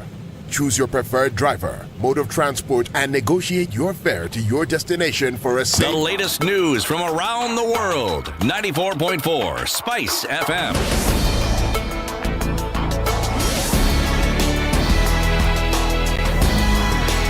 This is Newswire with Dennis Macedo. The Independent Electoral Boundaries Commission is confident in the ongoing diaspora voter registration, saying turnout is encouraging. According to IEBC, hundreds of Kenyans turned up to register as voters in the ongoing exercise. The Commission has intensified the second phase of the voter registration exercise ahead of the deadline on 8th of February. IEBC continues to implore youth to register, saying they make the bulk of unregistered voters in the country. A mere 800,462 people registered as voters in the first phase of the exercise, way below the target 4.5 million. Deputy President William Ruto has warned Kenyans against electing ODM party leader Raila Odinga, saying he isn't a progressive leader. Ruto said Raila never keeps his promises, claiming his politics of deceit have forced his partners to flee and seek other alternatives as the race to succeed President Uhuru Kenyatta intensifies. Speaking in Limuru in Kiambu County, Dr. Ruto asked MPs to prioritize bills that will improve the lives of ordinary Kenyans. Meanwhile, National Assembly Speaker Justin Muthui has challenged presidential aspirants to scrutinize their past before calling their rivals thieves. Muthui, who is seeking to succeed President Uhuru Kenyatta as the 5th president of Kenya, says none of those who have expressed interest in the top seat can pass the integrity test. He said it's unfortunate that some aspirants with very poor track records while in government are the ones shouting the loudest, labeling their competitors thieves. Muthui, who will contest on a Democratic Party ticket, said Kenya deserves leaders who have the interest of Kenyans at heart, not recycled leaders of nothing to show off for all the years they have been in elective politics. The Central Organization of Trade Union has called upon the national government to rein in on employers who disobey labor laws in the country. Kotu Deputy Secretary General Benson Okoh said workers in the country are facing a myriad of challenges caused by lack of respect to the labor laws. Okoh said the government, as the biggest employer in the country, should ensure every employer, especially international investors, stick to the laws governing employment in the country. Now, at least 64,245 people in Kajiado Central have benefited from mass drug administration against trachoma and free treatment. The initiative by the Ministry of Health, Amref Health Africa, and Sight Savers International aims to eradicate trachoma in Kajiado. Trachoma is the world's leading infectious cause of blindness. It starts off as a bacterial infection on the eyes, which, if left untreated, causes scarring to the eyelids, pulling the eyelashes inwards, and with every blink, they scrub against the eye. According to Kajiado County Trachoma Program Coordinator Dr. Rebecca Owenga, the disease is still prevalent in the area as locals live in close proximity with livestock and have inadequate water, which leads to lack of high standards of hygiene. A 23-year-old man in Embu North drowned while attempting to prove to his best friend that he could swim. Dennis Muthui had trekked over 3 kilometers from his home after telling his friend Elias Njeru that he is a good swimmer, according to Assistant Chief Nyeri sub-location. Muthui stripped off his clothes and dove into the river to prove his claims. According to the demonstrator, his friend waited for Muthui to appear on the water surface, but after a few minutes, he screamed, attracting locals to the scene.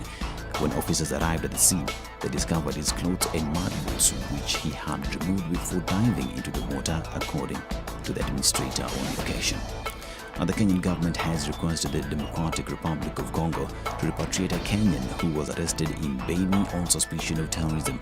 Salim Rashid Mohammed, popularly known as Chotara or Taji Salim, was arrested by the Congolese army on suspicion of being a member of the Allied Democratic Forces rebel group that has been carrying out terrorist attacks on the northern DRC near the Ugandan border. It should be noted that Mohammed is a resident of Mombasa County and has been on the wanted list of anti-terrorism unit, with the government promising to reward 10 million shillings to anyone with information. To sports, and Mohamed Salah scored an equalizer and created the winner as Egypt came from behind to beat Morocco 2-1 after extra time in the Africa Cup of Nations quarter-final at the Amadou Ahidjo Stadium.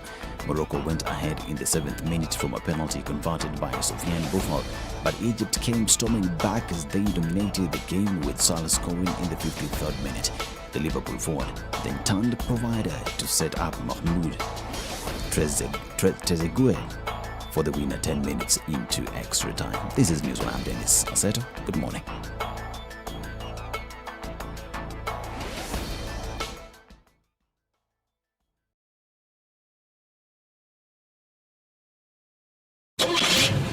The SpiceFM Newswire is brought to you by InDriver. Download the InDriver app from the App Store or Google Play Store to enjoy a safe, comfortable, and affordable ride around Nairobi.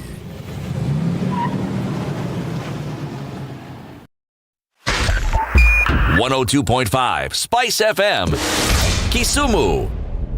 A few minutes after 8 o'clock, and we still have traffic on Mombasa Road this morning getting into the city. Not too terrible, but just so that you know what lies ahead, we've got traffic also on Langata Road and Gong Road.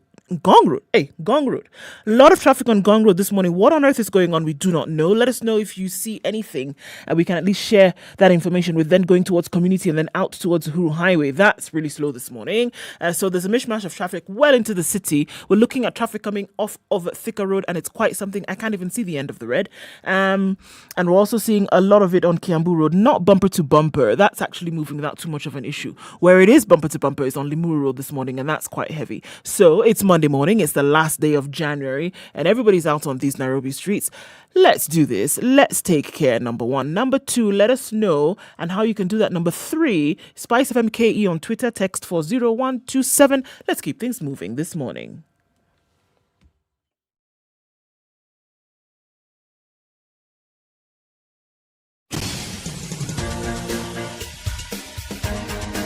This is The Situation Room, the home of hard-hitting political commentary and penetrating insights about the state of the nation. This is a talk radio experience like no other. The Situation Room, a place for hard truths, debates, and elevated conversations. The Situation Room, witty, political, engaging, deep, controversial. In the room, we have C.T. Muga, researcher, academic, seasoned political observer, a fountain of wisdom in these politically uncertain times. Ndu Okoh, Nigerian by birth, Kenyan by choice, communications expert, Pan-Africanist, a truth seeker and believer in people power, and Eric Latiff, agent provocateur, the man in the chair, seasoned journalist, news hound, a man who believes in punching up, not down.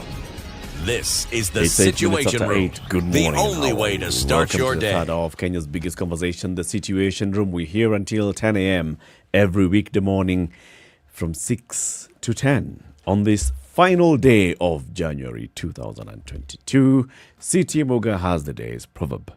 Kuambizana kuko, kusikizana hapana.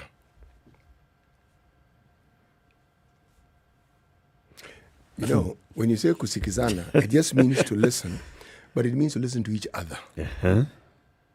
Meaning when someone speaks, you listen. When they in turn speak, you listen. But kusikizana doesn't just mean to listen. It actually implies strongly to internalize what is being said. Yes. Kuelewana. Kufika mahali ambapo kuna maelewano. So in English, what have you just said? Kusikizana kuko, kusikizana kuko. No, kusikiza when nani kwambi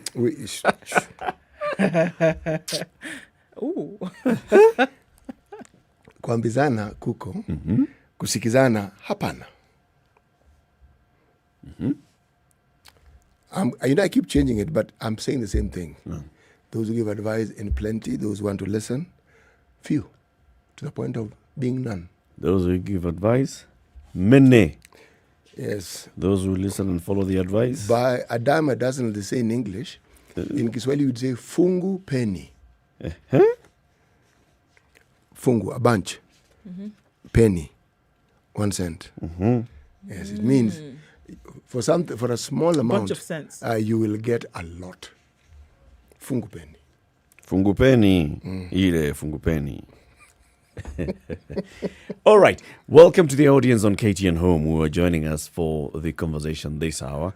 Asanteni sana for tuning in. Now, the IEBC is still conducting the enhanced continuous voter registration exercise. It commenced on the 7th of January. It goes on until the 6th of February. And the IEBC has been urging everybody who has an ID and is not registered as a voter to turn up to vote. They are targeting 4.5 million, at least 4.5 million people within this 1 month exercise. And this is mostly the number of people who have recently acquired IDs between 2017 and 2021, and they have not yet registered as voters.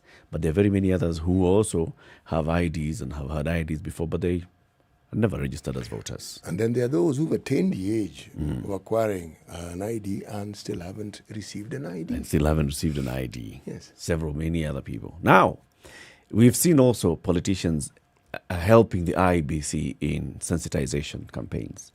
We have seen billboards, you see politicians who go out and they say, please go and register as a voter, because this is the way that you're going to make sure that you have what? The power to influence the leadership of the country for the next 5 years. So go and register as a voter. Right. Over the weekend, the governor of Siaya County, His Excellency, Colonel Rasanga, sat down with his team, prepared some written statement, and invited people, including the media, to come because there's a big announcement that's going to be made by the governor of Siaya. And the governor of Siaya said that we have to ensure that people are registering as voters. And to enforce this, we are going then to deny services to people who are not registered as voters. Public service.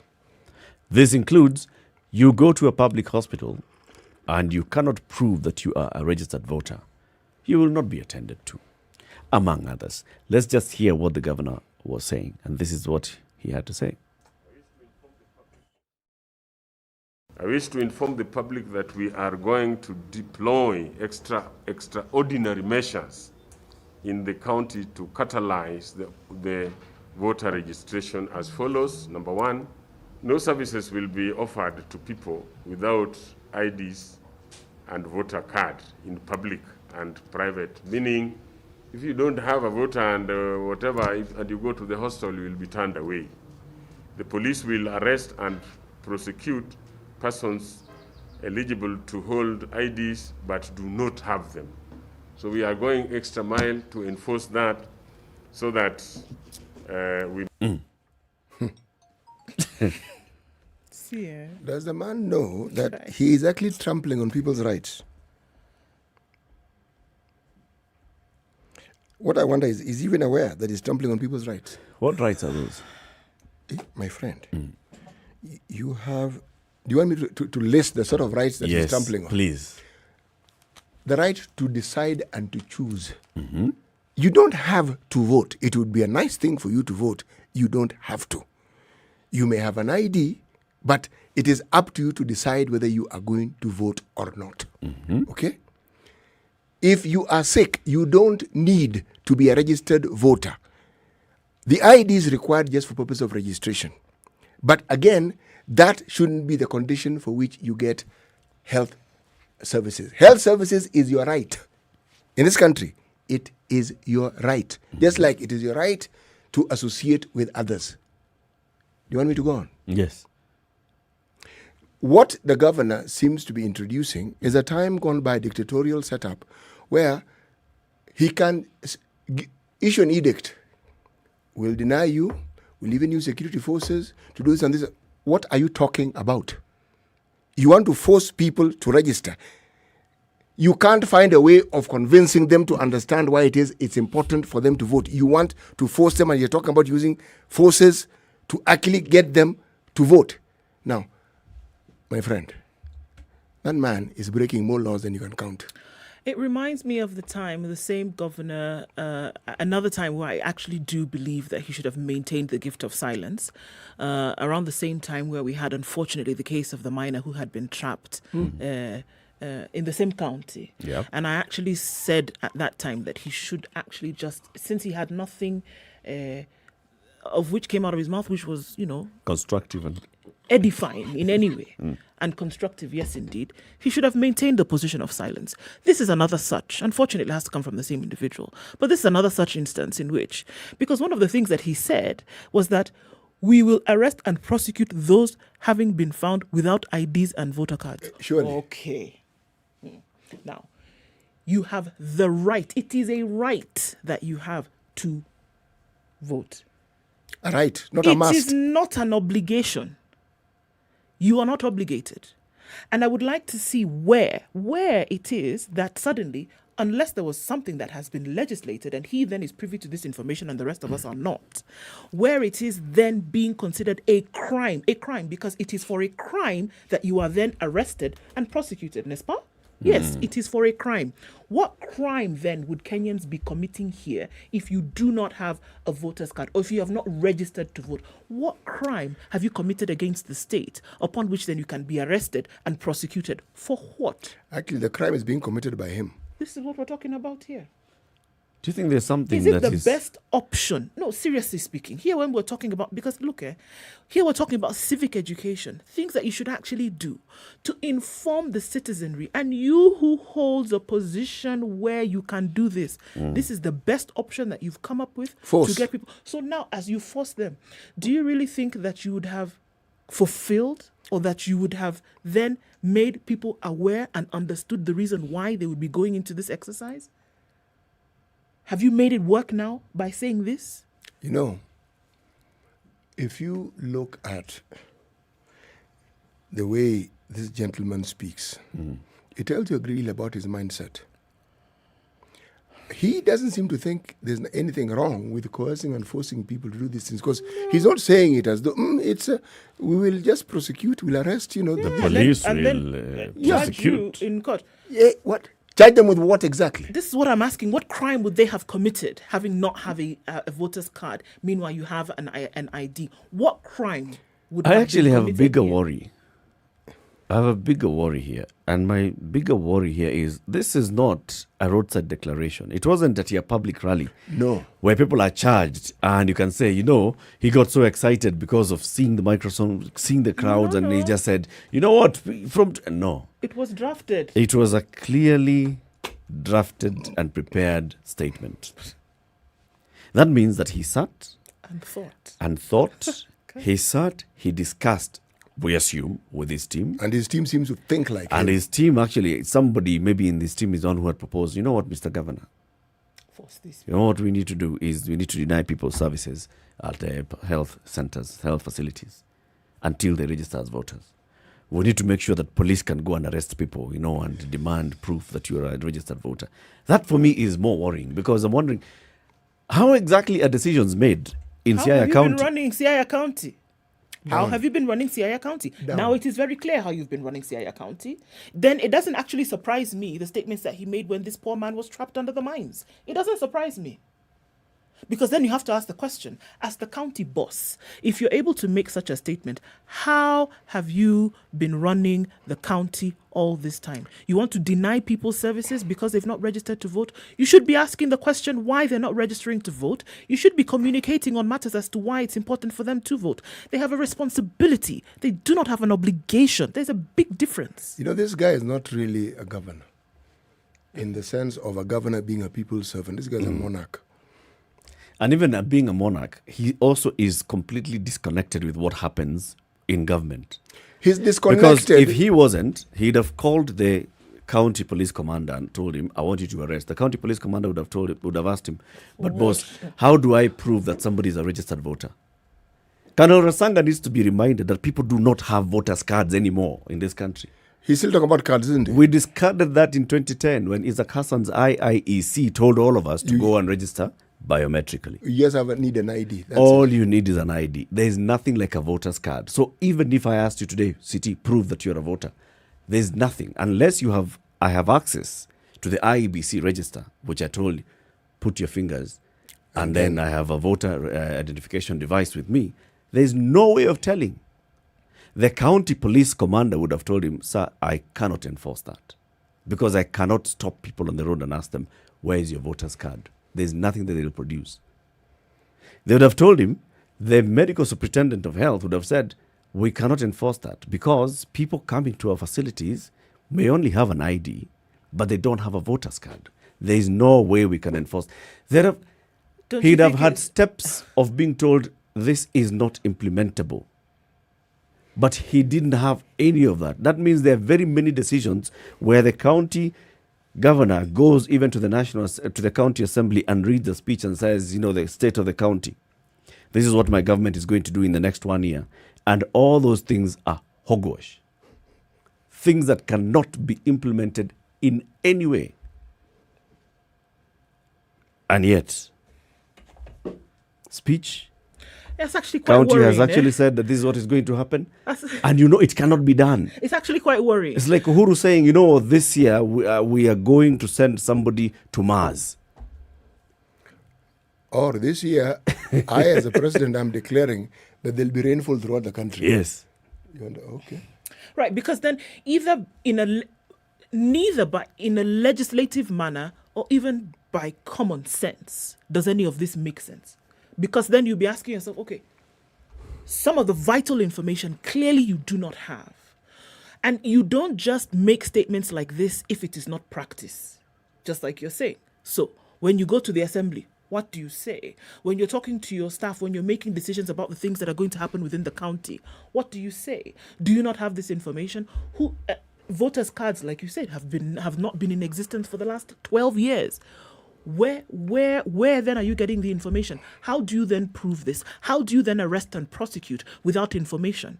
Where do you think such a thing would even go beyond? So now, when you're arresting and anybody with a little bit of wit would ask, okay, so on what ground and what basis are you then arresting me? When we're talking about responsibility and patriotism vis-a-vis obligation upon which then you can arrest me, what are we actually looking at here? And actually, it is very sad. Because unfortunately for the rest of the people who sit in these positions at county, this fella's painting a very bad image of them. I don't think he's painting a bad image of them. He's giving us a true picture of how these people function, and more probably how they think. Because in all honesty, many people seem to think that public participation is an event. And then that public participation is not an event. It's a continuous process.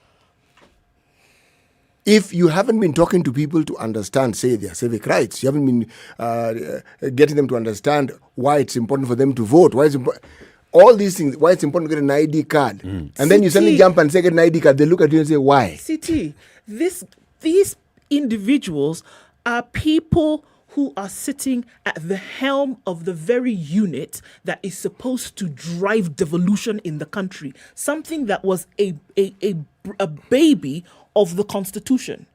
Something that said we are going to go into a place whereby little pockets of the country then can operate within their own spaces.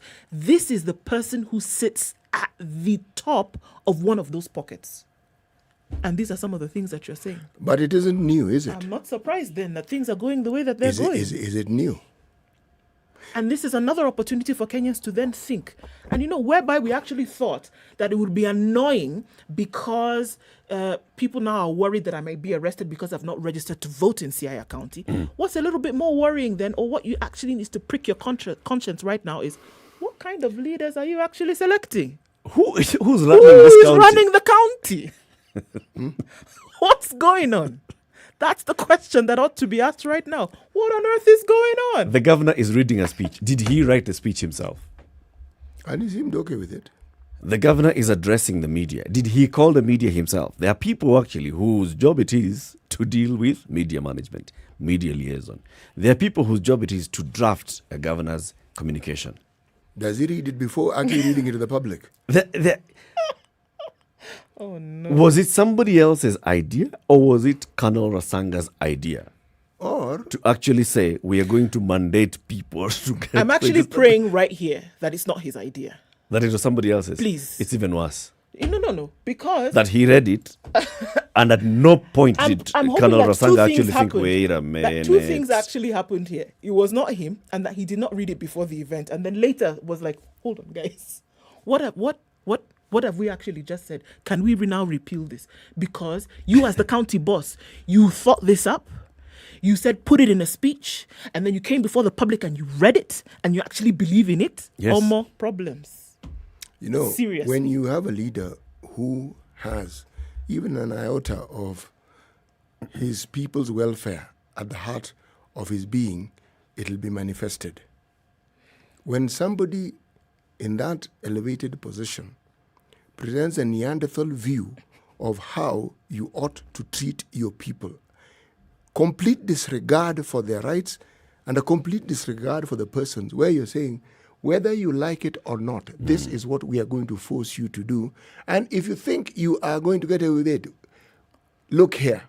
We will not only arrest you and prosecute you, we will jail you. Now, how far back has this person taken us? Huh? Neanderthal.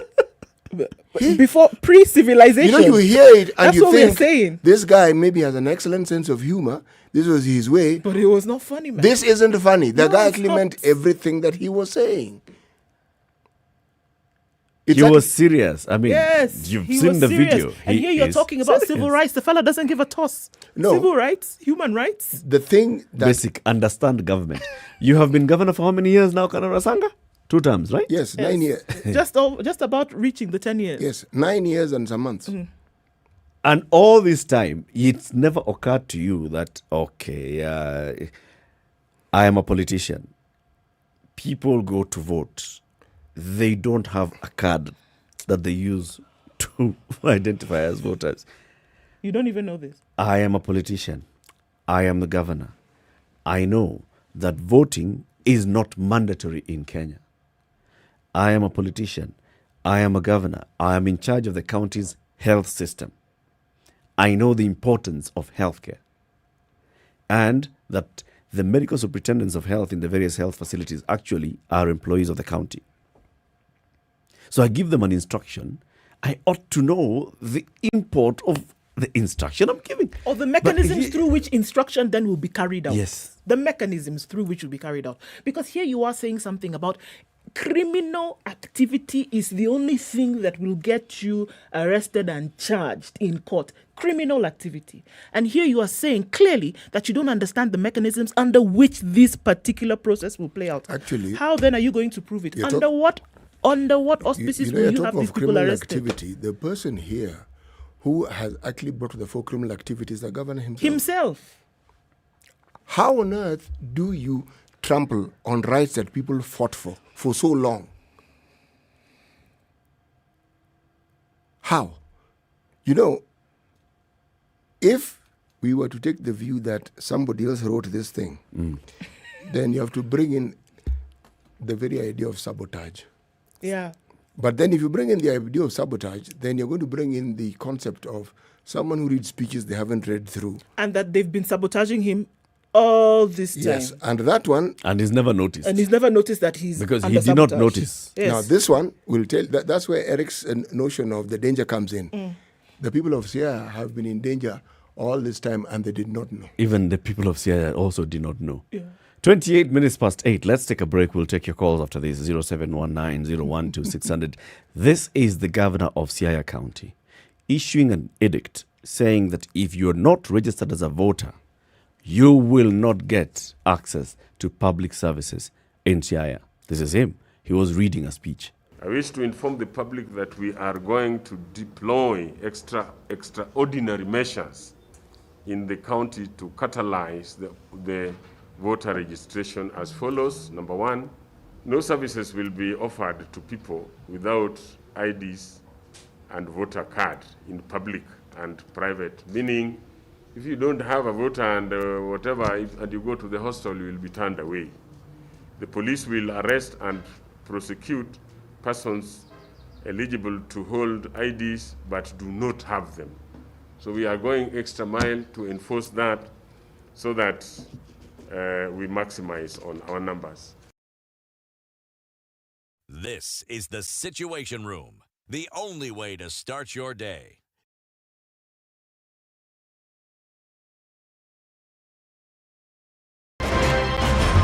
This nation has never healed genuinely from the 2000-2008 violence. We've never had a healing process. We've swept it under the rug. Let me tell you, the handshake was the most disastrous political event in the history of country after the coup attempt of 1982. There is no Kikuyu pothole, Luo lack of water, or Kamba, lack of traffic. Yeah. There is no Luya lack of drugs in the hospitals. Or Jaluo one. All our issues are the same issues. If you are in a room and just about everybody in that room has a court case or another, what impression does that give you? What are you saying? Why haven't you done it in the last 20 years? But they're telling us, like August, some miracle is going to happen. My friend, I want to tell Kenyans you'll be in for a rude shock. The Situation Room, Kenya's biggest conversation. Cloudy conditions in Nairobi at 19, highs of 24 and lows of 15 today. At 17, it's mostly sunny in Nakuru. We'll see highs of 26 and lows of 15. 13 will be the low in a mostly sunny Nyeri, currently at 16, going to highs of 25. It's partly sunny at 17 in Eldoret, highs of 23 and lows of 13. Sunny conditions in Mombasa at 27, highs of 31. 31 will also be the high in a cloudy Malindi, currently at 27. Kisumu's cloudy, rains abated now at 21, highs of 26 and lows of 19. While in Kakamega, it's mostly cloudy at 21, highs of 27 and lows of 16. Kampala is cloudy at 21. We'll see highs of 26 and lows of 20. While in Dar es Salaam, it's sunny at 27, highs of 30 and lows of 25. Partly cloudy conditions in Lagos at 20, highs of 33 and lows of 20. Mostly cloudy at 16 in Johannesburg, highs of 24 and lows of 15. It's partly sunny at 21 in Kinshasa. That'll be the low today, going to highs of 32.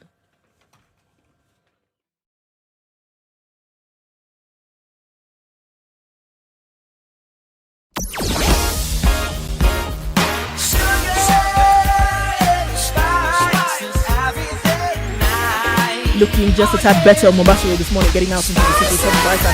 Spice up your life. Clear. There's an option for you to use this morning. Onto Uhuru Highway, that's a clog all the way into the city, out through to Westlands. Something's going on Gong Road, guys. You want to let me know what that is, please, so that at least we can tell people to either avoid or sit tight. Langata Road, very tight this morning as you get out towards the roundabout at Timor. And we're looking at a whole mishmash of traffic in the Nairobi business district, central business district, coming in from Westlands. Thika Superhighway, that has not stopped thumping since about 6:30 this morning, and we're looking at it building up also on Kiambu Road today. It wasn't too bad, but that is joining the Muthui Square real quick. In and outbound traffic on Limuru Road as well. Let's keep an eye on things. We're still in the middle of traffic hour. Let's see what it looks like in about half hour. Talk to us. SpiceFM KE on Twitter.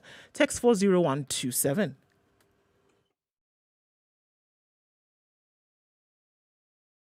Spice and everything nice. All right.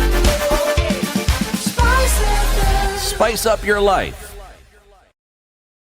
Mature, intelligent talk every morning. Spice up yourself.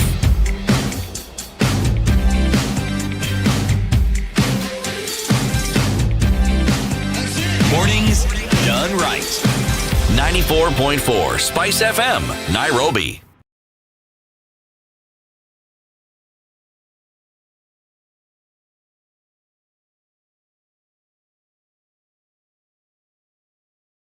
The importance of this exercise for our people, both individually and collectively, cannot be overemphasized.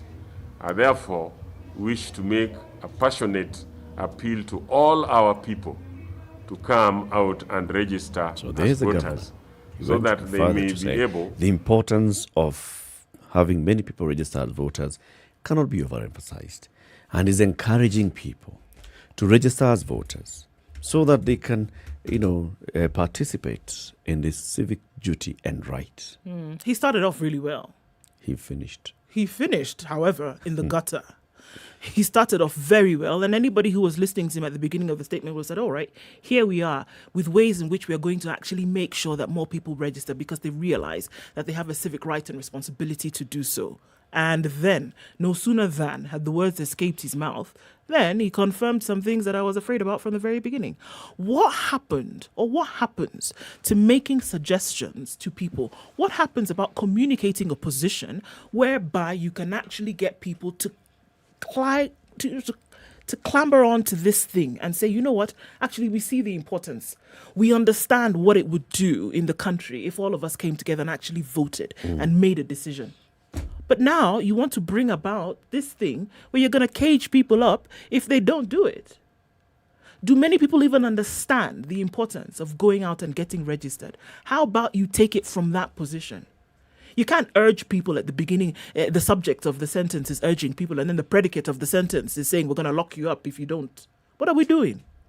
What are we doing? And how many more of those are going to come about? So what happens Monday morning in Siaya County? You go and you want to access public services, and then you're shut out because you've not registered. How then will you prove that I have not registered? And where on God's green earth does it actually make any sense?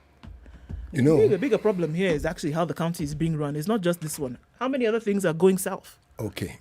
Let me give you another perspective. One of the things that seem to have become critical to this election are numbers. Yes. And when you talk about 4.5 people... Million. No, not 4.5 people. That one is a fraction of a person. Right. 4.5 million new voters being brought into the register. You're talking very many numbers. 4.5 million is a great number. Now, one could argue that Rasanga, in his own way, is actually trying to do precisely this. Drum up the numbers. The method has been the subject of our discussion this morning. But he, more than anybody else, would understand how critical it is for him to appear to have been responsible for doing something that can be pointed and said, you know, this man, Siaya County, so many people got registered to vote. Remember, this is his last term. And after this, what does he do? The only thing you can do is to present yourself as being somebody who can be relied on to do things that, A, bring up the name of the party and supports the party. So this could be his way of going about it. Inviting accolades. Unfortunately. So he's campaigning for his next job. He doesn't have a job when we get to August. He doesn't have a job. That job is on its way out. It doesn't matter what he does, it's on its way out. What next? What is he going to do? Become an MP? Become an MCA? He'll become presidential speechwriter. What is he going to do? That particular suggestion may have disastrous consequences. Indeed. In light of what we are currently discussing.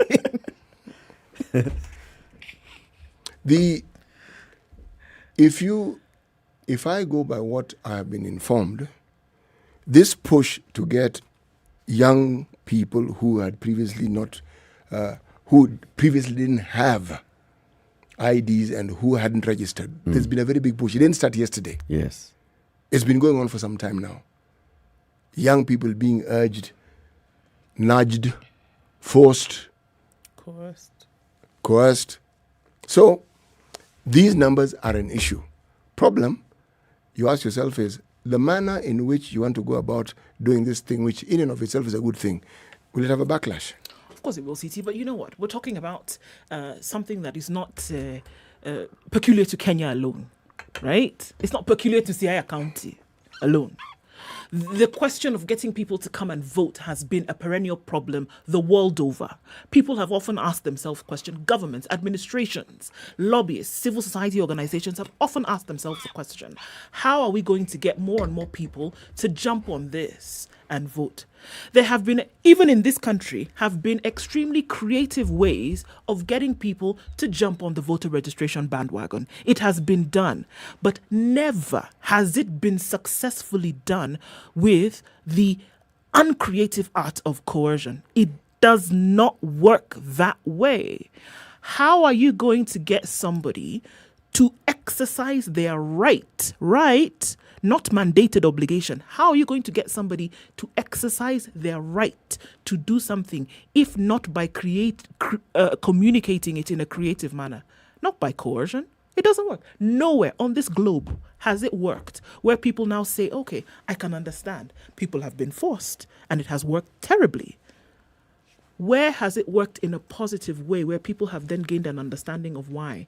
Or even you, would you say, seated where you are right now, that Rasanga has an idea of why people in his county are not registering to vote? Usually that's where you start from, because once you understand the reasons why the voter registration is low, you can then tackle the problem from a position of knowledge. Yeah, then you get solutions because you know and you understand. That's right? tedious. It appears it's hard work to understand. Yeah, they're not interested in that. He's not interested in, first of all, understanding. So why is it that there is such a high level of voter apathy? Why? Why is it? Why would there be such a high degree of the youth not feeling interested in turning up to vote? Remember, this is Siaya. Now, let's talk the actual local politics. This is Siaya County.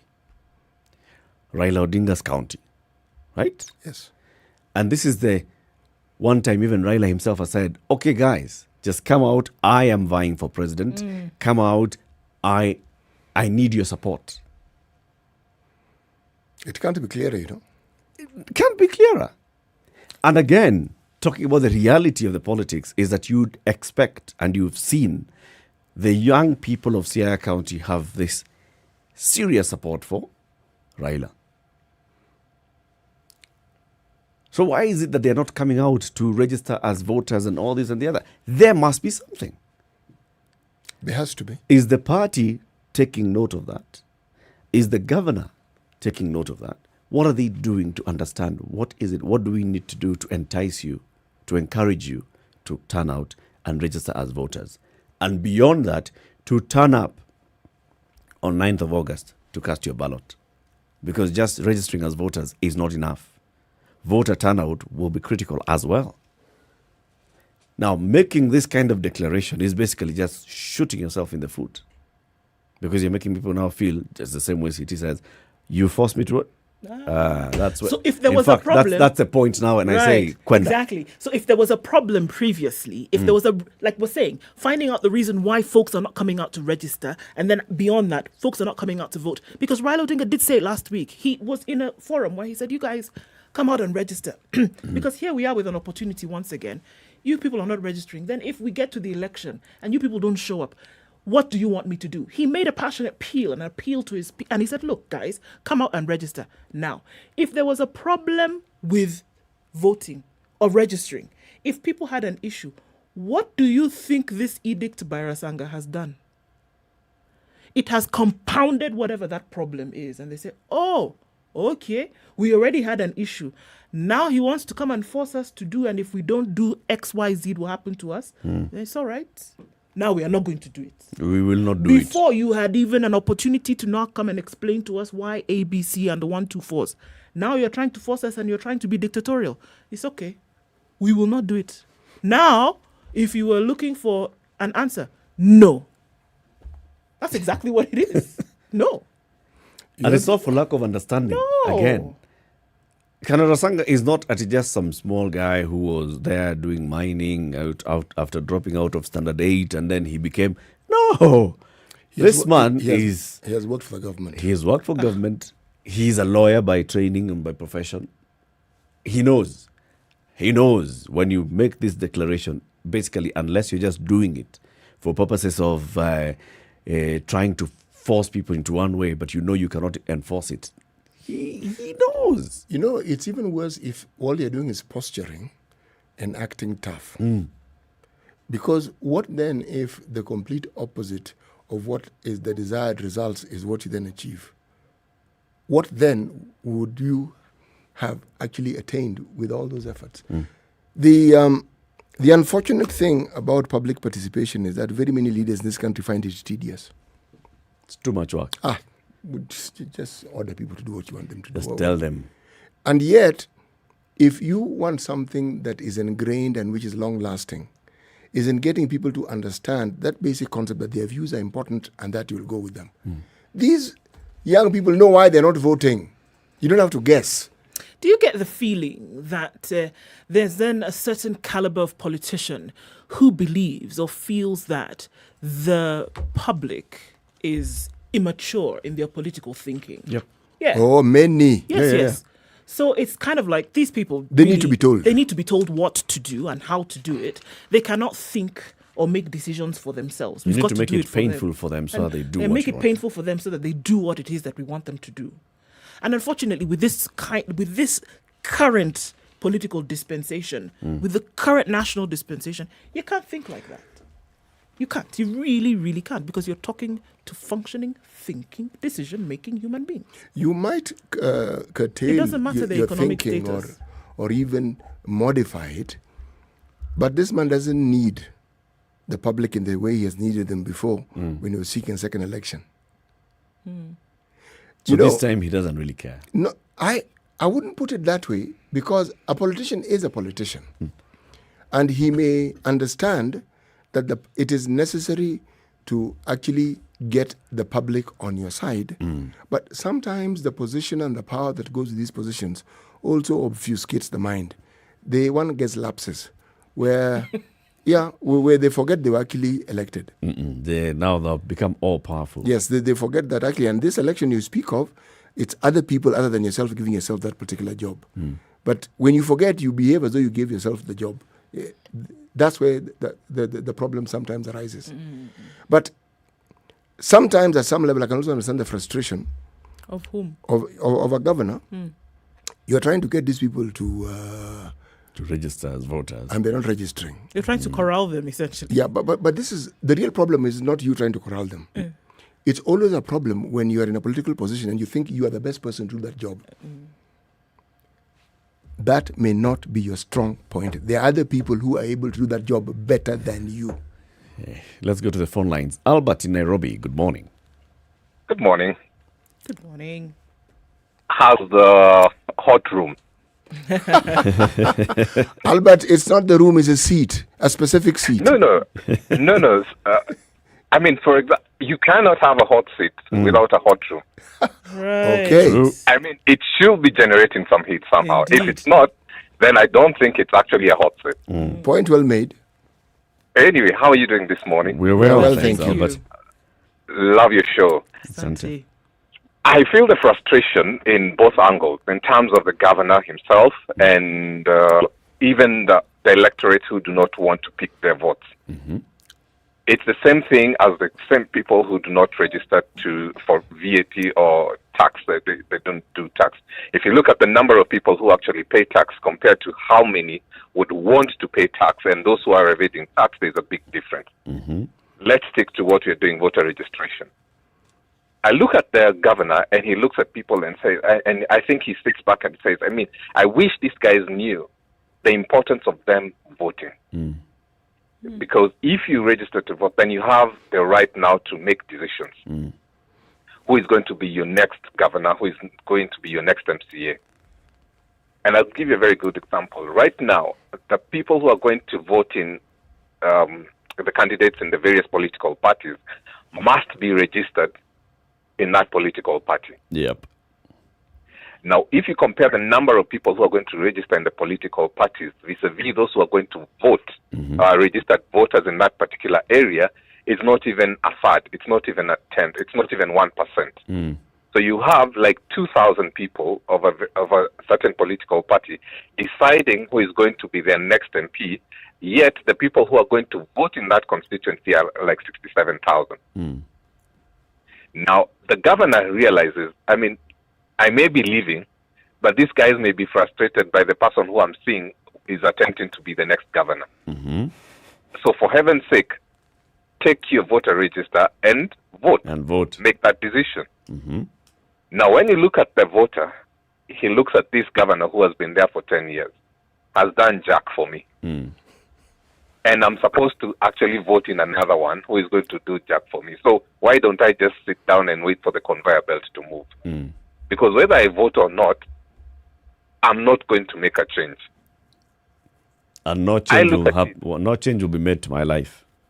Yes, and you know, even when you look at politicians, they're the first one in the line to say, "Oh, by the way, you guys, public participation is not important. Why do they think public participation is not important? Because they do not want you to realize that actually you can make a decision on what your constituency should be using CDF for, which school they're going to focus on, which water project they need to construct, those kind of things.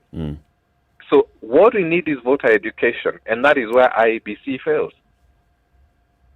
Because if you understand what an MCA is supposed to be doing, what an MP is supposed to be doing, what a governor is supposed to be doing, what a senator is supposed to be doing, then it's going to make a big difference. How can you discuss corruption as an MP, yet you're supposed to provide oversight? What did you do as an MP to actually ensure that happens? Yep. Then you're going to come to the same electorate and tell them, oh, there's so much corruption in government. And we need Then you're honest supposed leaders. to provide oversight. Now, as an MP, you come and complain that this governor has not been performing, or there's corruption in the county. Yet throughout, you have been following this governor, piggy banking on his chopper rides, and you now come and you want to change. So, Albert, you are in committees, for example, in Parliament, which are supposed to provide oversight, which are supposed to guide the budget. And then again, you want to come back and say there was corruption, or contracts were done which are going to hurt our country, or our debt ceiling is above what it's supposed to be. Albert, all Yes, said sir. and done, you started by saying that you can understand where the governor was coming from. Yes, and that's what I said. That he's frustrated, he wants to make sure that people can see the That value maybe the of next voting. person- Yes. The next person who they may wanting to be elected, will just mess them up. Look at, for example... Are you sure the governor is frustrated by that? Because if he was, was doing a good job, hold on, if he was doing a good job, then it would be easy for him to convince the people. You see the work that we've done? Don't let this go. Let's make sure that we have a good leader who takes up. And we are talking about... people would be engaging him. We are talking about one particular one, maybe who has not performed. But look at someone who has performed, like Kikuda Kibwana. Do you hear him making such statements about people in Makueni County, about how they No. should go and get the Can you voter imagine? registration? Can you imagine if Kikuda Kibwana, the way he has performed, realized that the next governor who is coming up may mess up his legacy? What will he do? He has to ensure and try and make people actually pick those votes, because the older generation are the ones who are holding the cards right now. The young generation do not have the cards. If you think about the 5 years that have been. The end justifies the means, Albert? No, it doesn't. All I'm saying is, look at both sides. You may understand, from what point of view they're coming in. Some of them may even be trying I to wouldn't, please. and I think that's ascribing, unfortunately, a little bit more intelligence than this particular statement then put forward. Because if what we are looking at is a second-term governor who is going out of the running, and he knows the almost sycophancy in terms of support that Raila Odinga gets in that particular region, and he also understands that if he says something that would appear as though he really is interested, it could turn out into a favor for him in the future.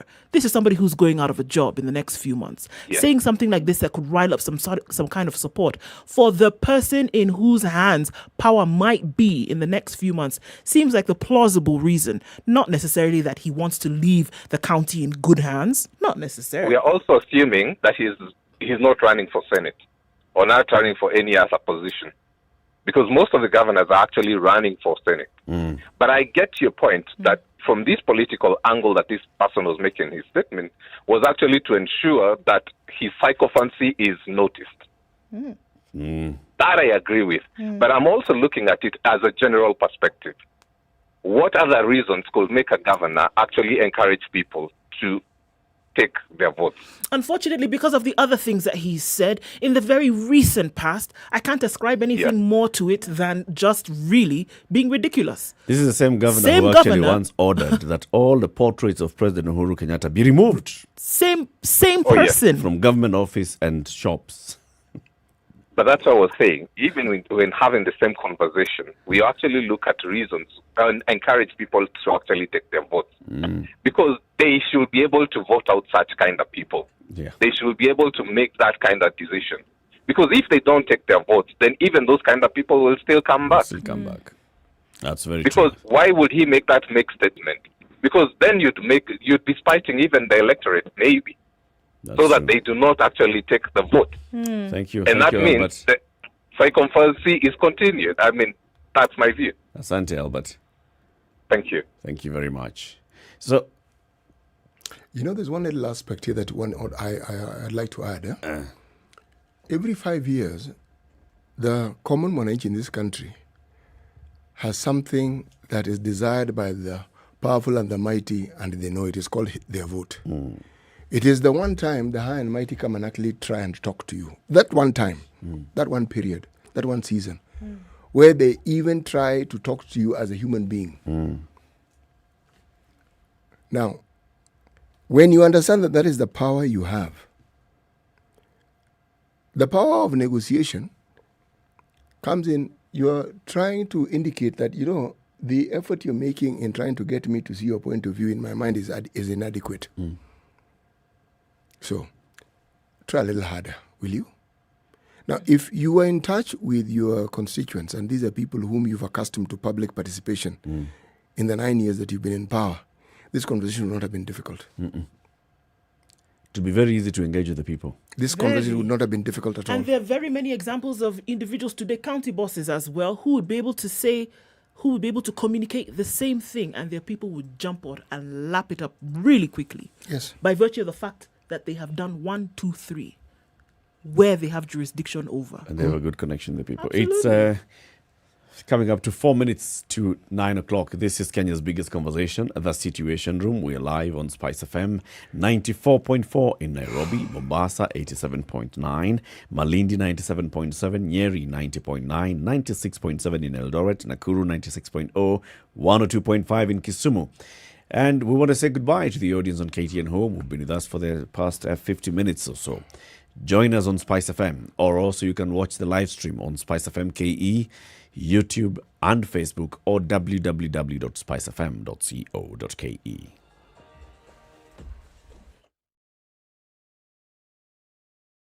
This is the Situation Room, the only way to start your day. Sugar and spice and everything nice. Spice FM. Spice up your life. Mature, intelligent talk every morning. Spice up yourself.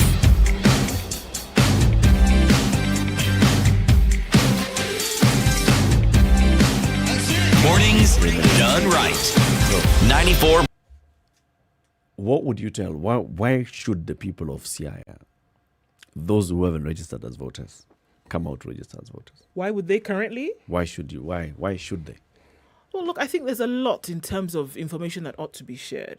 Then in terms of the decisions that you then are able to make in the future as concerns the things that you're worried about today. Because you would be able to find people in Siaya today concerned about their basic day-to-day living. The cost of things rising, infrastructure in their areas, healthcare services in their areas, children going to school or not going to school, taking produce from farm to market because of the state of roads, etc., etc. This hinges heavily on the kind of leader you choose at whatever level. So here you are, and you can have direct participation in how decisions are made about these things that worry you. And one of the sure ways you can do that is by taking a vote. You can be participatory in the decisions that are made about the things that you're suffering from today. And also, if you are unhappy with the leadership that you've had, that is even more reason for you to actually have a vote. Yes. That is even more reason for you to have an ID if you didn't have one. Because you will now have an opportunity to elect someone who you believe will be able to do the things that you haven't seen done. It's actually power that you have. It's power that you have. It's explaining to the people, it's letting them see. Because look, don't you see that people are more vigorous in their participation once they realize that this process includes them? Yep. Making that very clear to them that this is about you, it's for you, it's because of you that this exists. Previously, it's under that nonsensical attitude of, well, I'll tell you what to do, when to do it, and how to do it. That's why people don't get involved. But now getting them to see that they can be participatory in this. And you can force the leader to actually you can come to you before they make any decision. You know, this process of getting people to understand that you value them and that they are important. That's what, among the things public participation does, is precisely that. So that if throughout the term of one's leadership, the people who voted them in and the people whom they represent have understood that this person listens to us, this person wants to know what we think, and we've seen examples of how they have actioned it. When you come around to telling people something else, they pay attention to you because they know this person also listens to us. That's true. Keep it right here for more conversations coming up in the next hour. So the headline in the Standard today is the high cost of living torments Kenyans. Taxes on basic goods like airtime, cooking gas, fuel and internet have hurt family incomes. Food prices have been soaring. Paying fees 4 times a year has compounded the cash crunch. This and more we shall be discussing in the next hour. This is Kenya's biggest conversation, The Situation Room, at 9 a.m.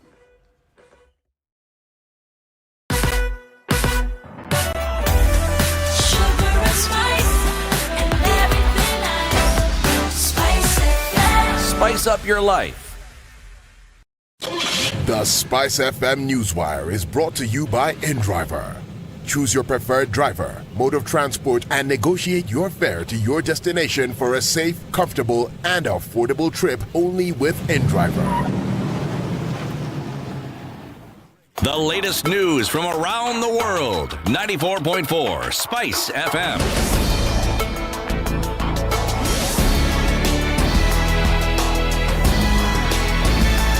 This is Newswire. I'm Dennis Aseto. A senior police officer shot by bandits in Maralal as he led an operation to recover stolen cattle on Christmas Day last year has succumbed to his injuries.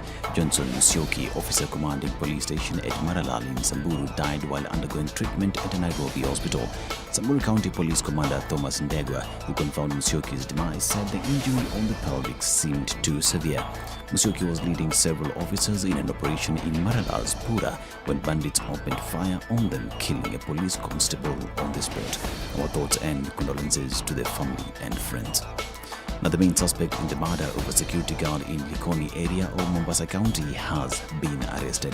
20-year-old Douglas Njenga was arrested near Mamangina Park, Mombasa. Njenga allegedly killed Hamisi Kadido in August last year and then dumped the body of the deceased in a 40-foot well. The Kenyan government has requested the Democratic Republic of Congo to repatriate a Kenyan who was arrested in Beni on suspicion of terrorism. Salim Rashid Mohammed, popularly known as Jotara or Taki Salim, was arrested by the Congolese army on suspicion of being a member of the Allied Democratic Forces rebel group that has been carrying out terrorist attacks in the northern DRC near the Ugandan border. It should be noted that Mohammed is a resident of Mombasa County and has been on the wanted list of anti-terrorism unit, with the government promising a reward of 10 million shillings to anyone with information.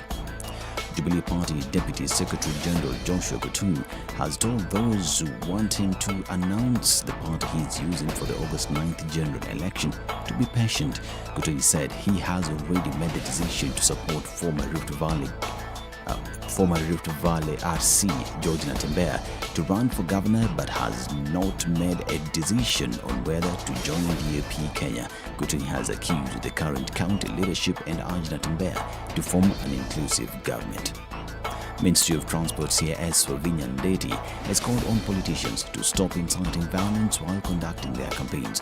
Wavinya urged citizens to stay away from such politicians, saying they should not be given leadership positions. Speaking in Machakos, Wavinya also called on the government's disaster management department to devise emergency strategies to address Kenyans facing famine. The United States and Britain Sunday flagged new and devastating economic sanctions against Russia as Washington and its NATO allies step up efforts to deter any invasion of Ukraine. Fears of an imminent invasion have grown in recent days, despite denials from Moscow and pleas from Ukraine's president to avoid stirring panic over the massive Russian military build-up on the border. Amid a flurry of diplomatic contacts, U.S. Undersecretary of State Victoria Nuland said a proposal on security issues presented last week by the U.S. and NATO to Russia may have stirred interest in Moscow.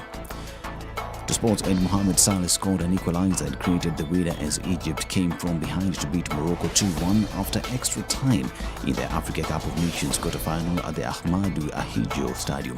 Morocco went ahead in the 7th minute from a penalty converted by Soufiane Boufal, but Egypt came storming back as they dominated the game with Salah scoring in the 53rd minute. The Liverpool forward then turned provided to set up Mahmoud Trezeguet for the winner 10 minutes into extra time. This is Newswire. I'm Dennis Seto. Good morning.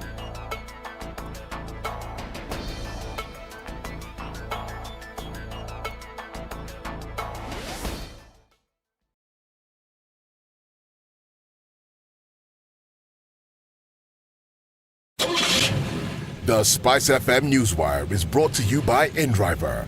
Download the InDriver app from the App Store or Google Play Store to enjoy a safe, comfortable, and affordable ride around Nairobi.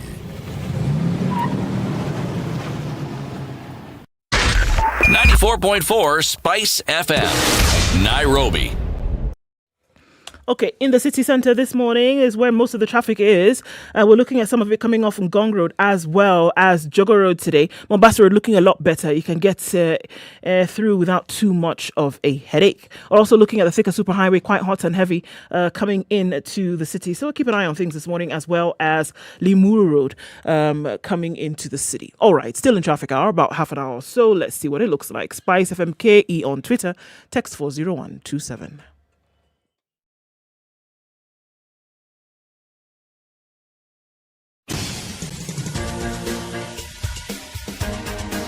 This is The Situation Room, the home of hard-hitting political commentary and penetrating insights about the state of the nation. This is a talk radio experience like no other. The Situation Room, a place for hard truths, debates, and elevated conversations. The Situation Room, witty, political, engaging, deep, controversial. In the room, we have C.T. Muga, researcher, academic, seasoned political observer, a fountain of wisdom in these politically uncertain times. Ndu Okoh, Nigerian by birth, Kenyan by choice, communications expert, Pan-Africanist, a truth seeker and believer in people power, and Eric Latiff, agent provocateur, the man in the chair, seasoned journalist, news hound, a man who believes in punching up, not down.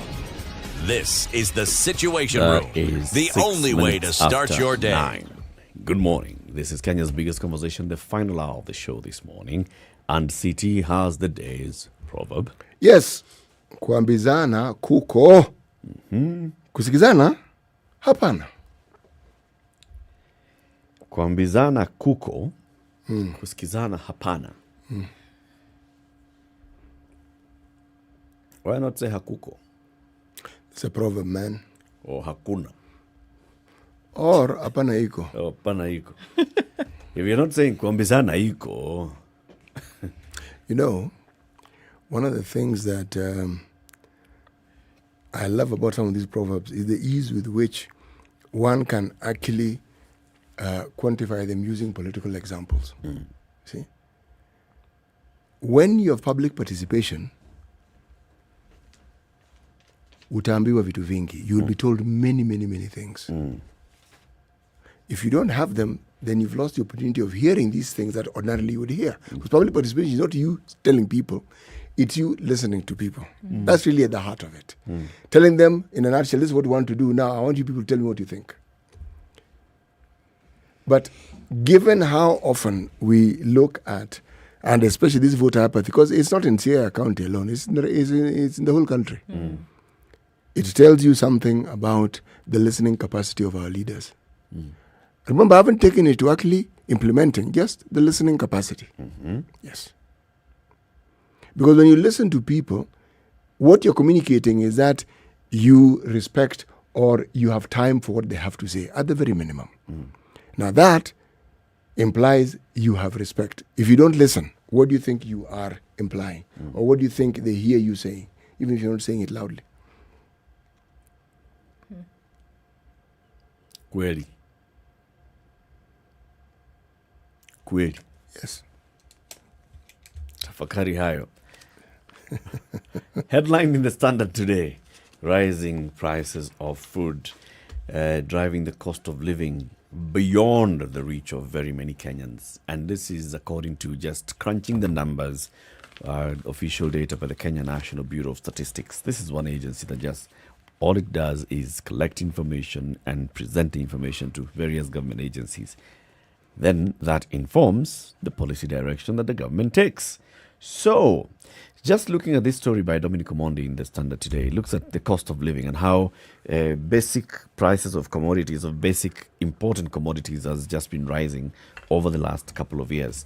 For example, they compare between 2011 and 2020. That's what? 9 years, right? In those 9 years, beef with bones, a kilo, has gone up by 53%. 53%. Cigarettes gone up by 121%.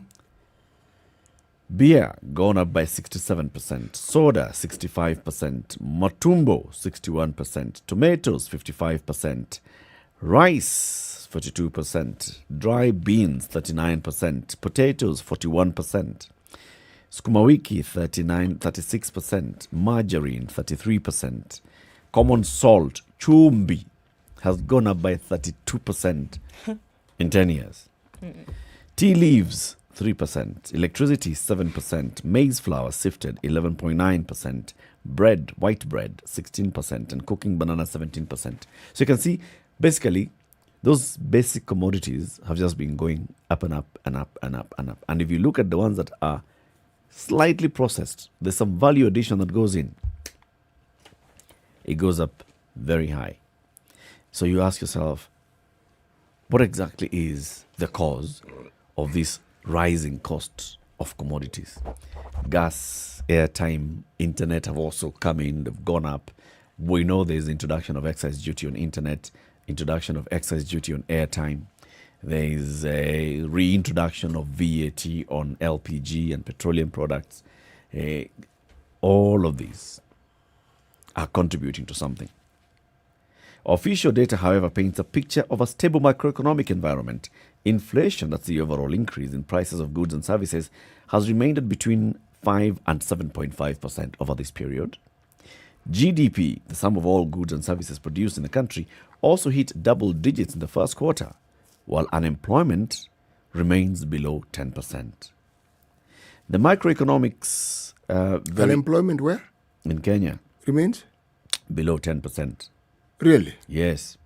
The macroeconomists are very proud to parade numbers, but the point is we don't eat numbers. According to Dr. Joy Cairo, a senior economist and economic lecturer at the University of Nairobi, even if the economy grew by 20%, for example, and you are jobless, your local health center doesn't have medicine, you have to pay for your medicine, there's nothing for you in terms of access to goods and services. So it doesn't matter by how much the economy has grown, if you still cannot afford these basics. You're jobless, you cannot afford healthcare, you're jobless, you can't afford rent, a roof over your health, you're jobless, you cannot go to Gikomba and buy Muthui. Doesn't really matter when you tell us, oh, the economy has been growing by 20%. It doesn't matter. You know, even when you tell us that the unemployment rate is 6.6%, or whatever percentage you want to tell us, the question that one asks is, okay, so of the population of Kenya, how many are employable? Simple question. And how many have unemployment in whatever form you want to call it? Okay. And you're telling us it is 6.6%. Okay, let's take it that it is 6.6% or 8% or under 10%. Let's take it that. However, when you look at this particular issue of costs, when you're reading it, I was hoping there'd be a column where you say, and these are the commodities whose prices have gone down in the last 10 years. Yeah, so that there's that balance, right? There is. Oranges have gone down by 10%. Refined sugar has gone down by 10.4%. Wheat flour by 11%. Gas 18%. Green grams 20%.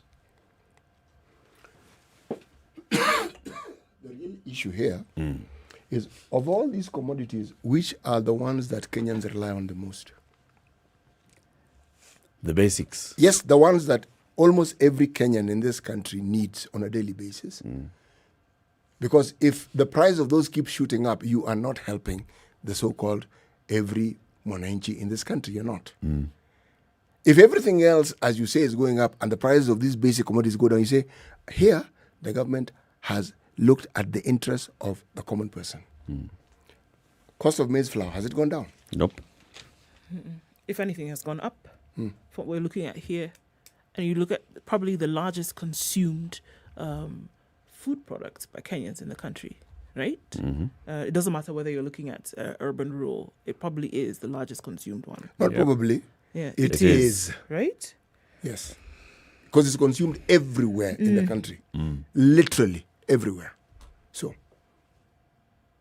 All right. What else would you consider a staple that is consumed by everyone in the country? Vegetables. Vegetables, yes, I was going to say vegetables. Cabbages. Kale, cabbages. And the price of those, how have they done? They've gone up. Okay. Eggs, meat. You know, I've left those ones out specifically because many people eat meat as a treat.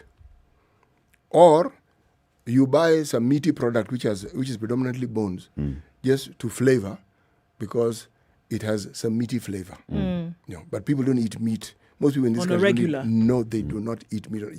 Basically because of the prices. But yes, but here we are looking at a situation whereby the staple that you would have on a normal basis has increased significantly, and that people are either not able to afford as much as they would previously, or they're not able to afford it on as a frequent basis as they would previously, right?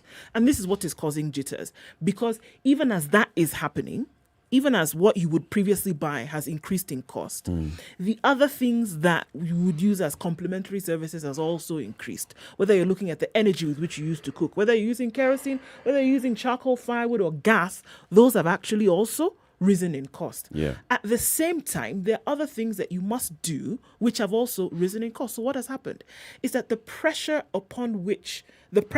that is then being put Brought on to people bear, yes. has increased, it has been compounded, and upon that, you have now added more. So people can't afford the country. They can't afford to live, actually. That's it. People cannot afford to live. The number of people who have reduced the number of meals they eat. I saw a study and I read that the number of people who have reduced the number of meals that they eat on a regular in a daily basis has increased over the last 3 years. 3 years. That people who would eat 3 meals a day are now eating 2. People who would eat 2 meals a day are now eating 1. People who would normally just, get up in the morning and go and then come back and have something to eat at night before they go to bed are reducing the amount of food that they would eat in the evening because they cannot afford it. Face-to-face situation the other day when somebody said, you know what? A mechanic said, you know what? And we must understand that people who are doing these jobs are the majority of the workforce, the majority of the economy, who said, you know what? It doesn't make sense for my family to be in Nairobi because here I am surviving on a meal a day. Where am I going to put them? A wife and children that you will then bring into the city, where am I going to get the food that I'm going to give to them? As it is, if they're there, I know, there's a roof over their heads where I know I don't have to deal with, and then there's a space big enough where they can plant their own food to eat. I can survive through the day on just something and I'll grab something somewhere and I can survive, but I'm not going to put other human beings into that situation. And that is the reality on the ground for many people today. And then when you look into the time space in which we are currently operating, going into an election period, the person or the people who are going to come together to relieve this situation are the ones that Kenyans will be looking to today. Not all these other drama that people are talking about who is forging on with who. And this is the beat. And whoever is not dancing to this beat today, unfortunately, no matter how colorful and great it looks, unfortunately, you're going nowhere. People are not aspirational beyond living. People today in Kenya are aspiring to live, to wake up tomorrow and get for that day, and you're fine. It doesn't matter on what social strata you are. Doesn't matter. People want to survive the day. The people who are thinking about going to holiday in the Bahamas are a very negligible percentage of the population. right? About who they are worried. That is what their worry is. Like, all right, where are we going to go holiday next summer? No. That's not the majority of the population. Majority of the population upon which political promises, for example, hinge on today, are dealing with what are we going to eat today, Monday 31st. What are we going to eat today? How are we going to send our children to school? That we are going into midterm in this coming week, and we have arrears from last term. Last term, we've not even thought about how we're going to pay this term's fees. Talk less of. And it's here. And it's right here with us. These are the issues that people are dealing with. And for the person who does not wake up to this reality that people are faced with today, unfortunately, you are operating in a mirage. Let's look at the government's role in the rising cost of living. Like you said earlier, CT, the cost of inputs, which will lead to the cost of outputs, is high. What drives up the cost of inputs? It's the taxes. The taxes element in fertilizer, taxes element in energy, the cost of energy, whether you're talking about petrol, diesel, electricity, high. The cost of inputs in all of these things is going up. And then once you've even processed them, you still add 16% VAT. You bring in excise duty for some things that you imported. You bring in other costs. You bring in the licenses that you have to pay. So you are running a shop, or let's just say a supermarket. How many licenses do supermarkets have? Over 40 licenses. Right. Just to operate. Just to operate. Just to operate. All that is brought to, it's put it into all this, Consumer the cost of pays. all this. And the consumer pays. So it goes up because of all these things that the government has a direct role of. It's pushing up the cost of living. We talk about that VAT being 16%. Yes, it's remained at 16%, lowest in the region, blah, blah, blah, blah, blah. But what other taxes are coming in? You know, that's the thing, because it's equivalent to a backhanded compliment. Where the government tells you we've reduced this, this, and this, and this, so you should be happy. And then they sneak in something else. They'll explain it. They'll talk about it. But essentially, you do the math, you realize, something's amiss. Wasn't I better off even with us, that 18%? Because ever since this 16% came into being, into force, I now have to pay this. There have been others. Yes. If you look at the basic costs, the basic price of commodities in the market, and then look at the tax element in that, the way we are saying, unga. So this grade A maize, sifted maize meal, blah, blah, blah, blah, or it's in the shops. The price and the cost that goes, the amount of it that is just tax, it's over 40%. But is that not the story of all the things that we consume? You look at electricity, you look at your bill. Just look at your bill. Yep. Man, there's this. You actually wonder, so these things I'm paying for, what exactly are they exactly? 48 to 54% energy. Tax. If you look at fuel again, you know, when one doubts and casts aspersions as to the intent and the seriousness of the government to actually help its people, it's in such small details that you are forced to ask that question and say, I mean, in all honesty, we have all these educated economists in the Ministry of Finance, where they know the basics, for heaven's sake. Yeah. The supply and demand is fundamental. Anybody who threatens to learn economics, that's what they first throw at you, so that you understand the laws of supply and demand. You're telling me these people don't understand how to reduce the cost of certain things, so that Mwananchi can actually feel relieved and know that I can actually eat, and my money can actually stretch to provide me the things that I want. How does a family survive if everything that you're earning goes into food? Everything. Yes, everything. And you have rent, and you have children who are going to school, and you've got, surely. You've got to clothe your family. Yes, everything. It's not as though if someone is earning, is in the lower brackets of earning in this country, that their needs are different from somebody who is earning infinitely more. Needs are the same. Yes, the same. So, how then do you justify it? Because the efforts can be made. You know, one of the things that seems to have bedeviled this country as part of our history is how systematically over the years, institutions that had been set up to actually do the very thing that we're saying, bring about industrialization, bring about commercial activities that would actually then make us self-sufficient and give us a sort of oomph and power that we actually need. methodologically. My goodness. Mother tongue interfered there briefly. Whittled down before our very eyes, dismantled before our very eyes. The very thing that you thought, but right now the government seems intent on reviving some of these institutions. Kenya Trust, let's say, I hear they want to revive. One of the things that ICDC did, Industrial Credit and Development Corporation, okay? It was supposed to help the development of these very same things. When Uchumi started off, Uchumi was an ICDC project. Yep.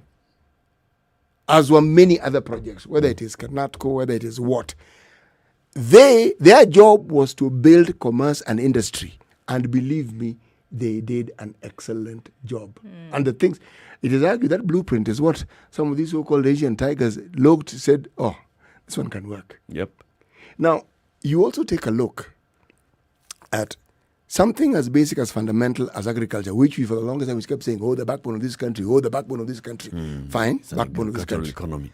Then you have Kenya Farmers Association. Now, because of that association, the economies of scale were utilized to the fullest. So long as you're a farmer, when you went to KFA, you got a deal. For whatever it is you required, you got a deal. Meaning, they would buy in bulk, so the farmer didn't have to bear this burden that we now have, where there are 3 or 4 or 5 or 6 or 10 people supplying the same thing. Yep. By the time you throw in tax, that thing is unaffordable. Yep. And since the farmer has to stay in business, what do? You buy it. And since you don't want to go bankrupt, what do? You push it on again to the consumer. Now, someone wants to tell me the government cannot do something about this. Of course they can. They can. And as we're going into an election, these are the things that we should be looking at. Okay, so you're coming to tell us all these things that you want to do, but the basic cost of living is high. What are you going to do to reduce the cost of living? It's all well and good to say, you'll establish 100 billion shillings fund, you'll give 6,000 shillings for the vulnerable. But you see, you'll have very many more people joining that category of the vulnerable if you don't take care of the basics. Eric, every year on Labor Day, there's the announcement of how the workers have been given an increment. If you want to find a way of increasing inflation, that's the very way. Because what are you doing? You're telling them to increase their pay. You judge the value of that money by what it can buy you. You give that increase. It is buying them more things. Are they able to afford more than they were able to afford before? I highly doubt it. Wouldn't it be simpler to keep tweaking and finding ways and utilizing the wonderful brains of all these people we have in the Ministry of Finance and those in other ministries to try and find how do we make the cost of things that wananchi need in this country as cheap as we possibly can? Basic. Because then, that 200 shillings would buy you the equivalent of what 2,000 shillings could buy you now. Yep. So when someone receives 200 shillings, they know they can eat, they can survive. Exactly. But now you get the 2,000 and you don't know what you're wondering, where do I start? It's still a big issue. So KNBS says in an urban area, the average cost of living is 6,000 shillings in an urban area. And this one is taking care of your shelter, your food, your clothing, and transport. And in very many cases, this transport is basically you walk to very many places. You only use motorized transport where you're paying in very few instances. When you absolutely have to. When you absolutely have to. And this 6,000, if it's paying rent, it means that you're also paying rent in a place where it is very, very low cost. Okay? And the food that you're buying is also the very, very low cost. It's why you're talking about buying mgongoazi. You're not eating fish. And Ndu needs to understand what mgongoazi is. When you remove the fillet from the fish completely, mgongo is back. What remains? Mgongoazi. Oh, get out of here. What is nothing left? Yep. Oh, you'd be amazed at how much is left. It's a lot that's left. And there are very many people, that's what they buy. When they are buying fish, that's it. It's actually in the market and you go and buy that mgongoazi. Okay. And if you want to buy vegetables, you don't really buy the very green vegetables, which are just fresh. You buy them when they're just one step away from going bad. You buy onions when they're one step from going bad. You buy tomatoes when they're one step from going bad. That's how you afford. That's how you afford it. So when you talk about this 6,000 shillings is a minimum that you need in Nairobi. that 6,000 shillings is actually not giving you good quality of life. Right, because this is what we saw from KNBS, right? Yep. That was 5,995, right? Yep. If you were earning below that, then you are said to be poor in Nairobi. But the truth of the matter is that even with that amount, what then are you able to access that then guarantees you the quality of life that one would say you are not living within? It does not poverty? afford you It other doesn't. basic things There like you go. health, education, and such. Not covered. Transport is not in that. That one, you live in God's hands. Yeah, transport is not in that because you think about it today, right? That you are going to eat and have a roof over your head. Where, let's just use Nairobi as an example. Where in Nairobi are you living, eating, and I guess the assumption, because this is per individual. This is not per family. So if you the have 6K is a household. Yes. Imagine. So this household, where are you living and eating for 6,000 shillings a month, and you're saying it is guaranteeing you quality of life? Actually, it doesn't guarantee you quality of life. It stops you from being poorer. It just stops you from dying today. It stops you from dying. That's that it. you will have something in your belly today. Yes. But that in terms of, there's no, luxury doesn't even become part of the vocabulary. And some things are not even luxury. You have no access to potable, clean water. You have don't no have access. Sewage system. It doesn't. And if you want access to it, you buy it. And even then, you're not sure that water is actually what clean. it ought to be. Yes. And this water that you then buy will now fulfill all your needs, from cleaning to bathing to cooking to everything that you need to do. So that's when you find the economy, it becomes now an economy of living. This economy we're talking about is so we can survive. We're economizing so that we can survive until we get to the next point. So even that 6,000 shillings that we're talking about, what does it guarantee? It guarantees that you will stay alive today. That's it. Yes, it does. But let's take this argument a little further and talk about this class of people that Kenya National Bureau of Statistics are middle class. You know, if you are middle class, let's talk about a fundamental measure, all right? Most people in middle class are employed. Yeah. Right? If they own things, it is because their job enables them to borrow and they are paying. So, question, if that job ended that day, would they be able to keep up what they have for a month? No. Precisely. So these people are actually poor. Yes, they are. Because we're talking about this middle class which earns a salary on a monthly basis. Yes. And if they did not receive that salary in January, for example, plunged into poverty. If you ask the question, those of you who are in the middle class, do you have some form of saving that could tide you for the next 3 to 4 months if you didn't have a job? If you didn't. Now, if you're in the category of people who fall in that middle class, even if you're earning 200,000 or 300,000 shillings, here the amount doesn't really matter. Because very many people live beyond their means. Okay? So the day that job comes to an end, so do you have a fallback plan which guarantees that you will be able to survive at least 3 or 4 months as you're looking for another job? I'm not saying 1 month, that should be 3 or 4. If that isn't the case, then this category of people we keep talking about as poor, please understand you're in that category as well. Yes. Yeah. Let's take a quick break and then we come back after weather and traffic. Excuse me. We'll be speaking to the CEO of the Retail Trade Association of Kenya, Wambui Mbarire. We'll ask her, so what is it that makes the cost of commodities so high? Keep it right here. This is Kenya's Biggest Conversation. This is the Situation Room, the only way to start your day. Forgiveness is always conditional. Even before God, there's nothing like unconditional forgiveness. Government doesn't pay you pension until you retire. In fact, they have no money for you. The day you retire, they look for it. This country is punishing many young people. These young people are more susceptible to be deceived, to be taken advantage of, and they're more susceptible to be bought off. Let us also talk about where we want our country to go. You know, we are a population of very young people. We're in a state of capture. The judiciary is under duress. Parliament is in the pocket of the executive. You don't sit and wait for the regime to topple itself. It will never do so. By the way, let me tell you, these guys are so persuasive. I'm telling you, they can persuade you to sell your grandmother. I'm telling you, they can sell sand in the desert. City, has anybody on this program said to you as a guest, say, oh, shut up, we don't want to be told what to do? Has that you ever that kind of... Has anybody been Listen, I will not listen. a bit of advice? turn my deaf Because you're ear. working on the premise that we should all pay heed to these proverbs. It's a very suspect notion.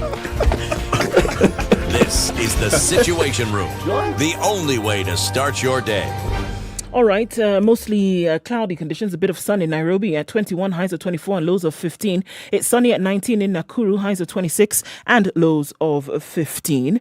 Nyeri town, mostly sunny, 18, highs of 25 and lows of 14. It's also 18 in Eldoret. We'll see highs of 23 and just lows of 13. Mostly cloudy at 28 in Mombasa. We'll see highs of 31. 31 will also be the high in Malindi, where it's sunny right now. 22 and cloudy conditions in Kisumu, highs of 26 and lows of 19, while in Kakamega, it's cloudy at 21 with highs of 27. All right, looking into Kampala, mostly cloudy at 22, highs of 26. 30 will be the high in a rainy Dar es Salaam at 27.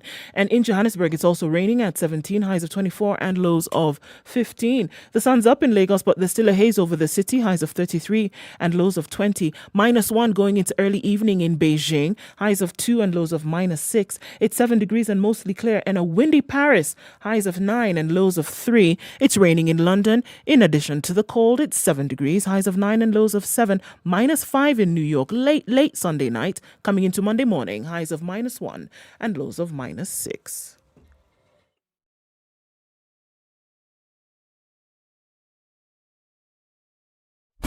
Classic soul, R&B, smooth jazz, neo soul, and nostalgic ballads. Make some noise. Yeah. You're listening to Spice FM.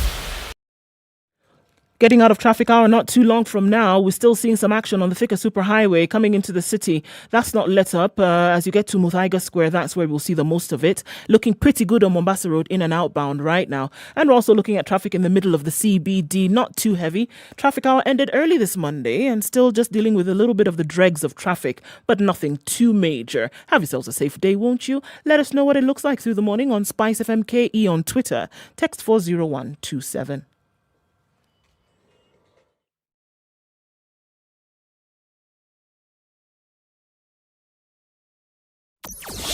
Spice and everything nice, everything nice.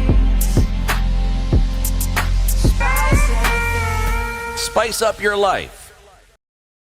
Mature, intelligent talk every morning. Spice up yourself.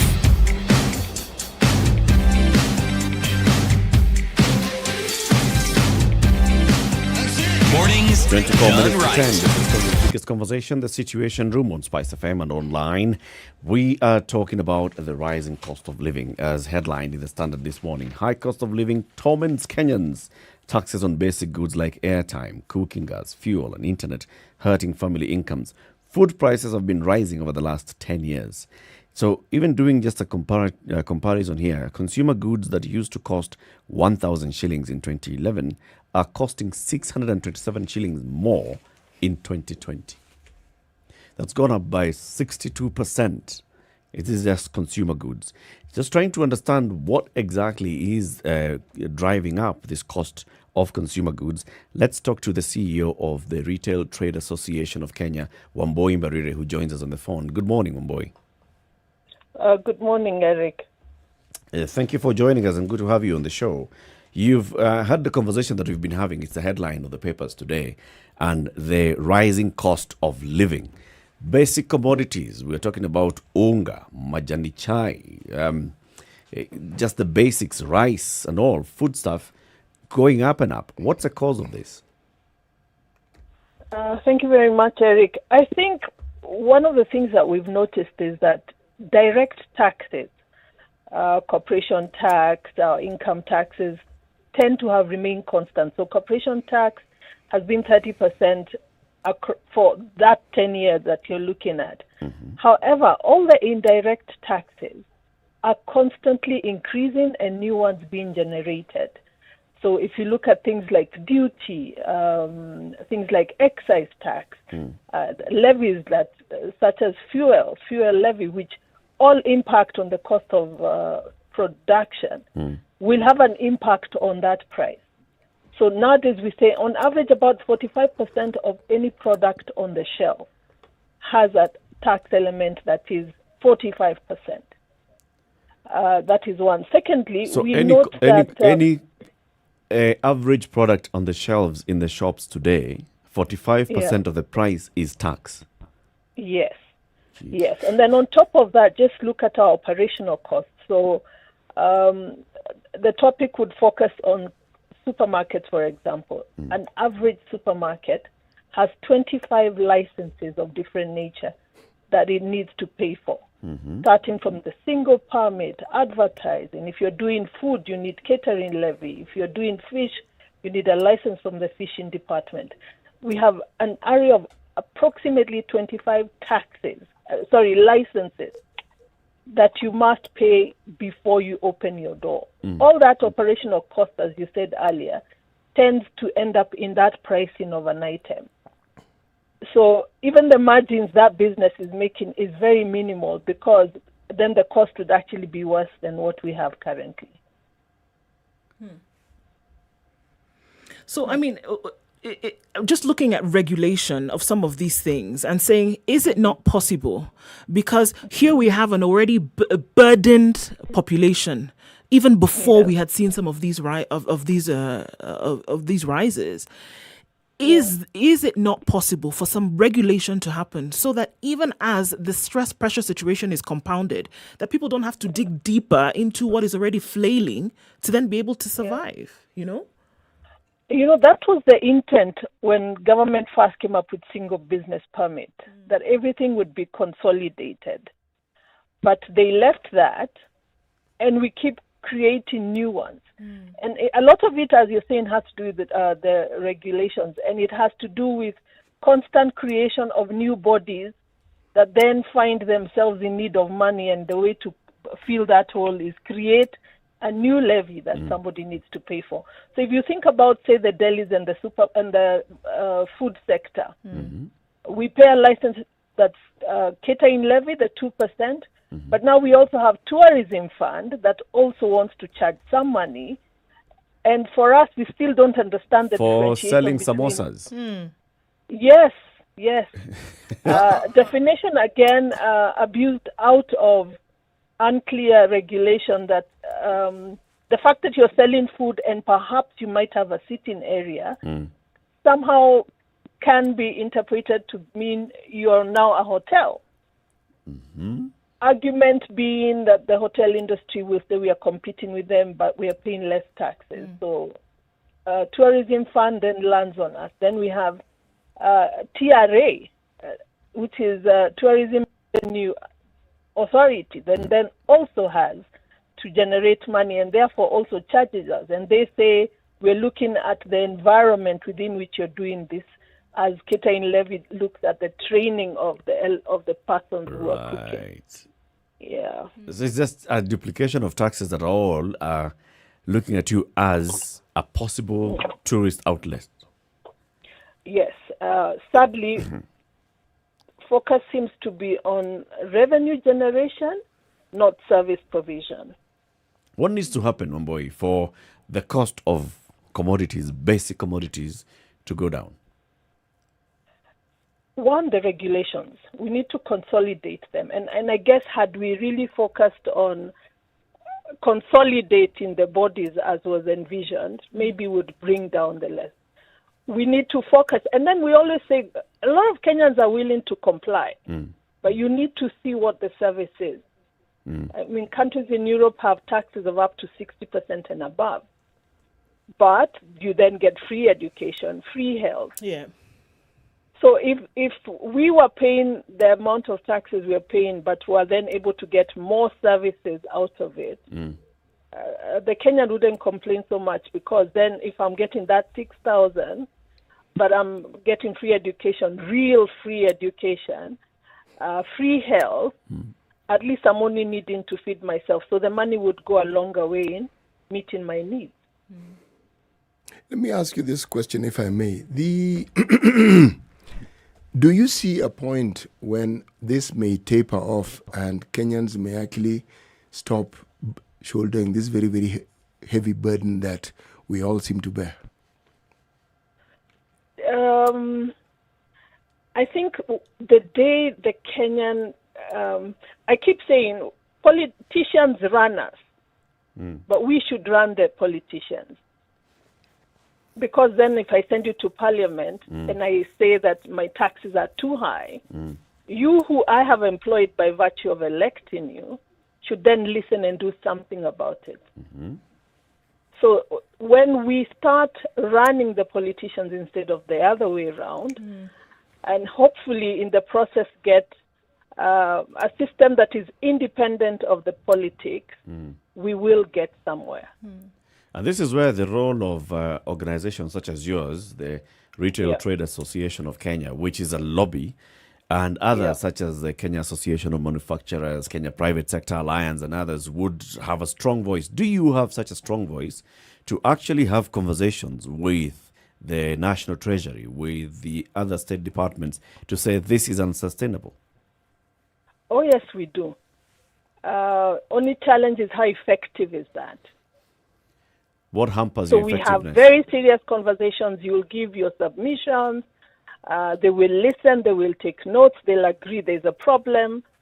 But when the final page is signed off, a lot of that stuff is not taken up, or is taken up and something else appears. So what hampers your effectiveness? What makes you not as effective as you should be? Politics. I keep saying politics. Has it infiltrated the industry?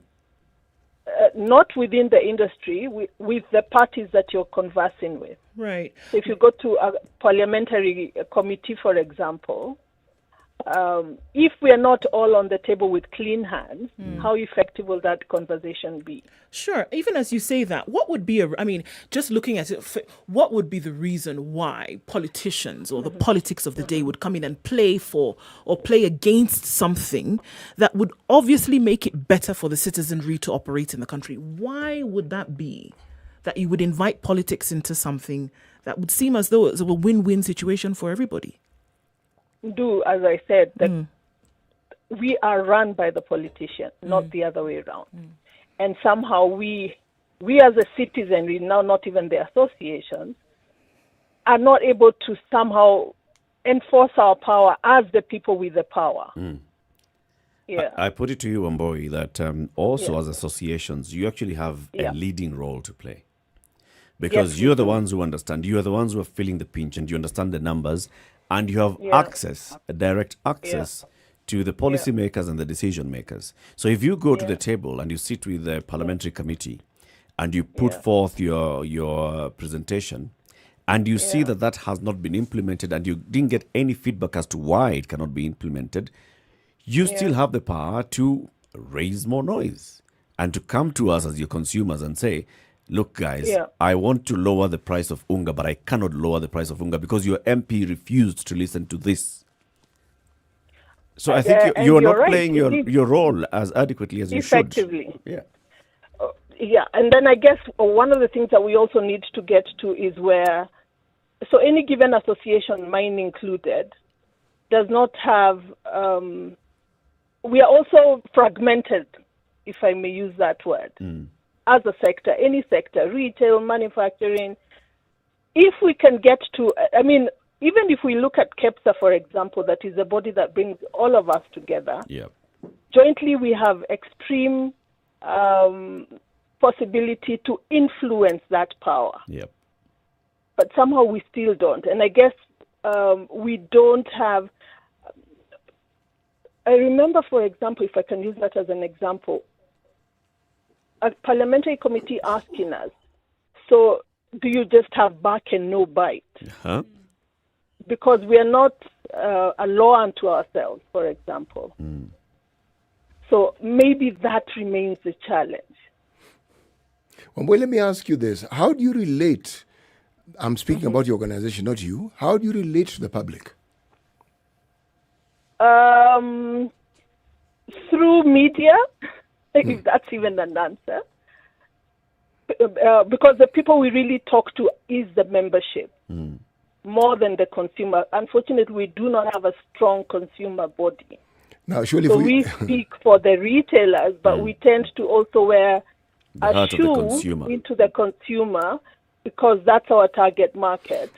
The retailers have no business if the public doesn't should we say, consume. So I am asking this because at the end of the day, the consumer is actually king, and we know that they are they are in that position, but they functionally they are paupers, and yet structurally they are supposed to be king. So the question I'm actually asking, yes. So don't you think, if indeed you only relate to the retailers, that the people who ensure the retailers remain retailers also ought to be related to? They ought to. They ought to. And we do. And I know we've done a few projects with media that are targeted at bringing the consumer into the conversation. Because as long as, from a retail point of view, if we don't have a consumer, we don't have a business. Yep. Yeah, so the consumer is extremely important to us. And yes, we need to engage them more and perhaps look towards also being a representative of them so that we are able to, as we go to the table, say we have both the consumer that is suffering in this process and the retailer. And we need to find, in fact, the entire supply chain, because it starts from manufacturing before it gets to the shelf, before it gets to the consumer. So jointly, we really should have a very large and loud voice that government should listen to. But doesn't. So how will and a lot of it has to do with that a significant number of manufacturers, a significant number of retailers, and of course the entire consumer body does not speak as one voice. Yeah. Okay. Does not speak as one voice. Okay. Can you tell us of any ongoing conversations that you may be having with the government, looking at these things that are definitely a pain point for you when you look at all these permits, when you look at the requirements that you have to run a business, when you look at the amount of tax that you need to pay, which you have to pass it on to your consumers?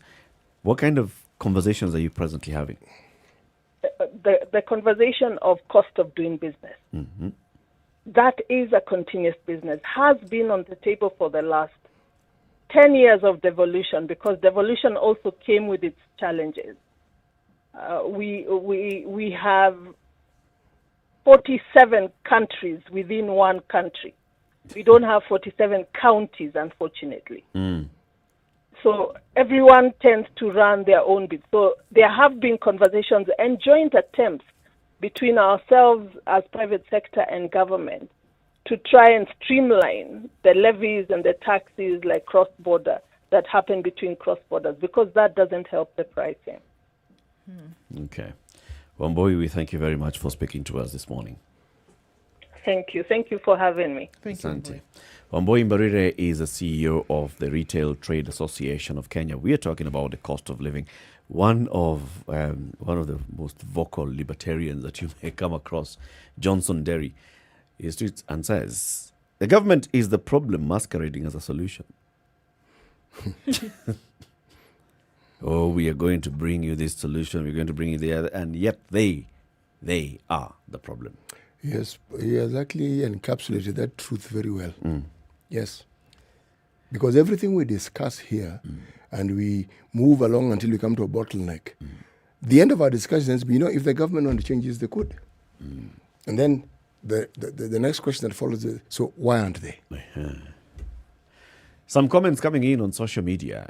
Duncan Mainga says, Kenyans want to save money. People should learn to invest in this time of inflation.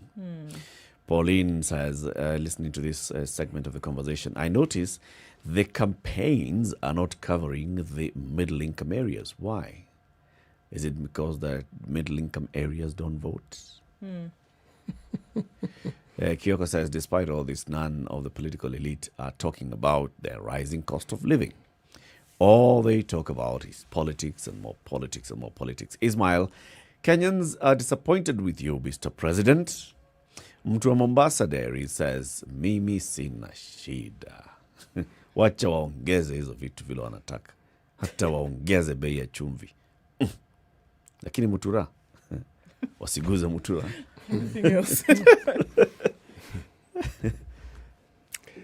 You know, the discussions around our economy, when you throw in the fact that we are now a sort of fledgling middle-income country, you know, so long as the life of the common mwananchi is not improved, all these things are just hot discussions, hot air discussions that we keep having. Because the whole idea behind improvement is so that you move your people out of poverty and you get them to a point where they can take certain things for granted. Okay? But here, and for granted, I mean they can take the fact that they're going to eat every day for granted. Yes. The children can go to school for granted. When they seek healthcare, they can get it. This is the point where these developed countries we keep looking to got to. A while ago. Yes. Now, we don't need to follow their path. We can just learn from them and understand how quickly we can get where we want to get. But then, the discussion around our development usually is based on minimal. To say, you know, yes, we haven't got to the 100% or even 90 or 80, but why aren't you looking at the 20% that we've done? Yes. And yet when you look at Focus it... on the 20. Yes, and yet when you look at it, it's actually not even 20. That thing's probably even 12. Okay? So, it's a discussion that keeps going on and our people keep getting poorer. And yet, a concrete plan that comprehensively looks at removing our people from poverty. Not a Band-Aid. Not a massage. Something that you can see when we put this into operation. After this period of time, these people will have moved out of poverty. And their production will now directly contribute to what the nation has. Now, that one, if you ask me, a responsible government who doesn't do that cannot be referred to as responsible. You know, we talk about, this younger generation, the Generation Z, being a microwave generation. They want things done now. They want to get out of school and start earning 250,000 shillings in the first job and to own a house within the first year. Yeah. And we laugh and say, that's that generation. But actually, we, by and large, all of us as Kenyans are like that. And that translates even to our politicians. If you just listen to what Wamboi was saying, there was a plan. Let's consolidate all these things and have a single business permit. How did that work? Then the government of the day looks and says, I need more money. So what do I need to do? Let me just break these things up so that I can make more money today. Not looking into the future. If you reduce the cost of doing business today, then in 10, 15, 20 years' time, you've actually grown the economy. No. 10, 20, the government... Today, I need to build a road today. I need to, build an airport today. So I need money today. And that whole thing of let's plan for it. The government's arguments, one can even see and even understand them. But what one can't understand is how they can openly and blatantly tell us it's for the benefit of the people. Yes. You see, infrastructure, absolutely necessary for a country to grow. But at the cost that we're paying for our infrastructure, surely. And then, money that could have been used to better the lives of our people are the monies that we end up paying our debts with. Debts which we didn't accumulate. They were accumulated on our behalf. So the people continue to suffer using the very same tool that should actually be saving and making life bearable for them. Yep. That's it. That's what's happening here. The thing that you would have actually said, all right, while we're trying to get things in order, we have this lifeline which we can use. Well, unfortunately, all the lifelines, call the audience, call a friend, all of them have been used. Exhausted completely. And you're still left with your hands in your lap. And unfortunately, nothing that you can do about the situation. If anything, they still come back to you and say, well, you know what? How about we press you just a little bit further and see if we can get something out of you. You keep saying this, huh? And I had never even internalized the import of what you say until I started giving this thing more thought. But don't complicate the matter. You are being told what your leaders think of you. Yeah. Even the simplest things that would be able to help the Mwananchi, you have devolution. A wonderful, wonderful thing. Sisi, I don't have to tell you I love you for you to know. Abi? I don't, No. By their fruits you shall know them. Very true indeed. I don't have to tell you. You will know. You will know. I have to tell you that I don't I care. don't love you. Even I don't love you. Nobody has to tell you to your face. You will know now. You will know. Let's conclude the day's proverb then. All right. Ho. Kusikizana. No, kuambizana. Kuko. Kusikizana. Hapana. Look at it this way. Yeah.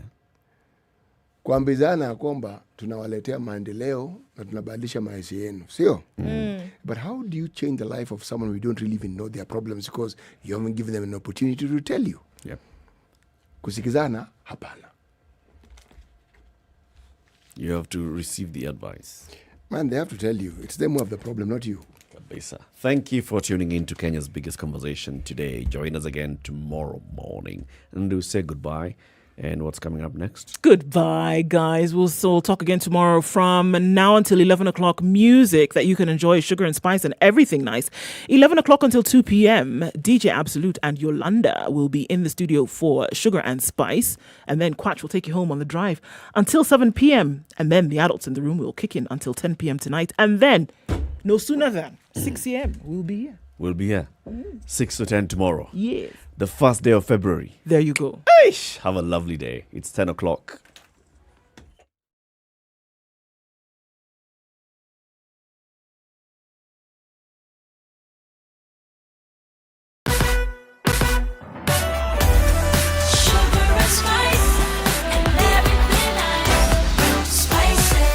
Spice up your life. The SpiceFM Newswire is brought to you by InDriver. Choose your preferred driver, mode of transport, and negotiate your fare to your destination for a safe... The latest news from around the world. 94.4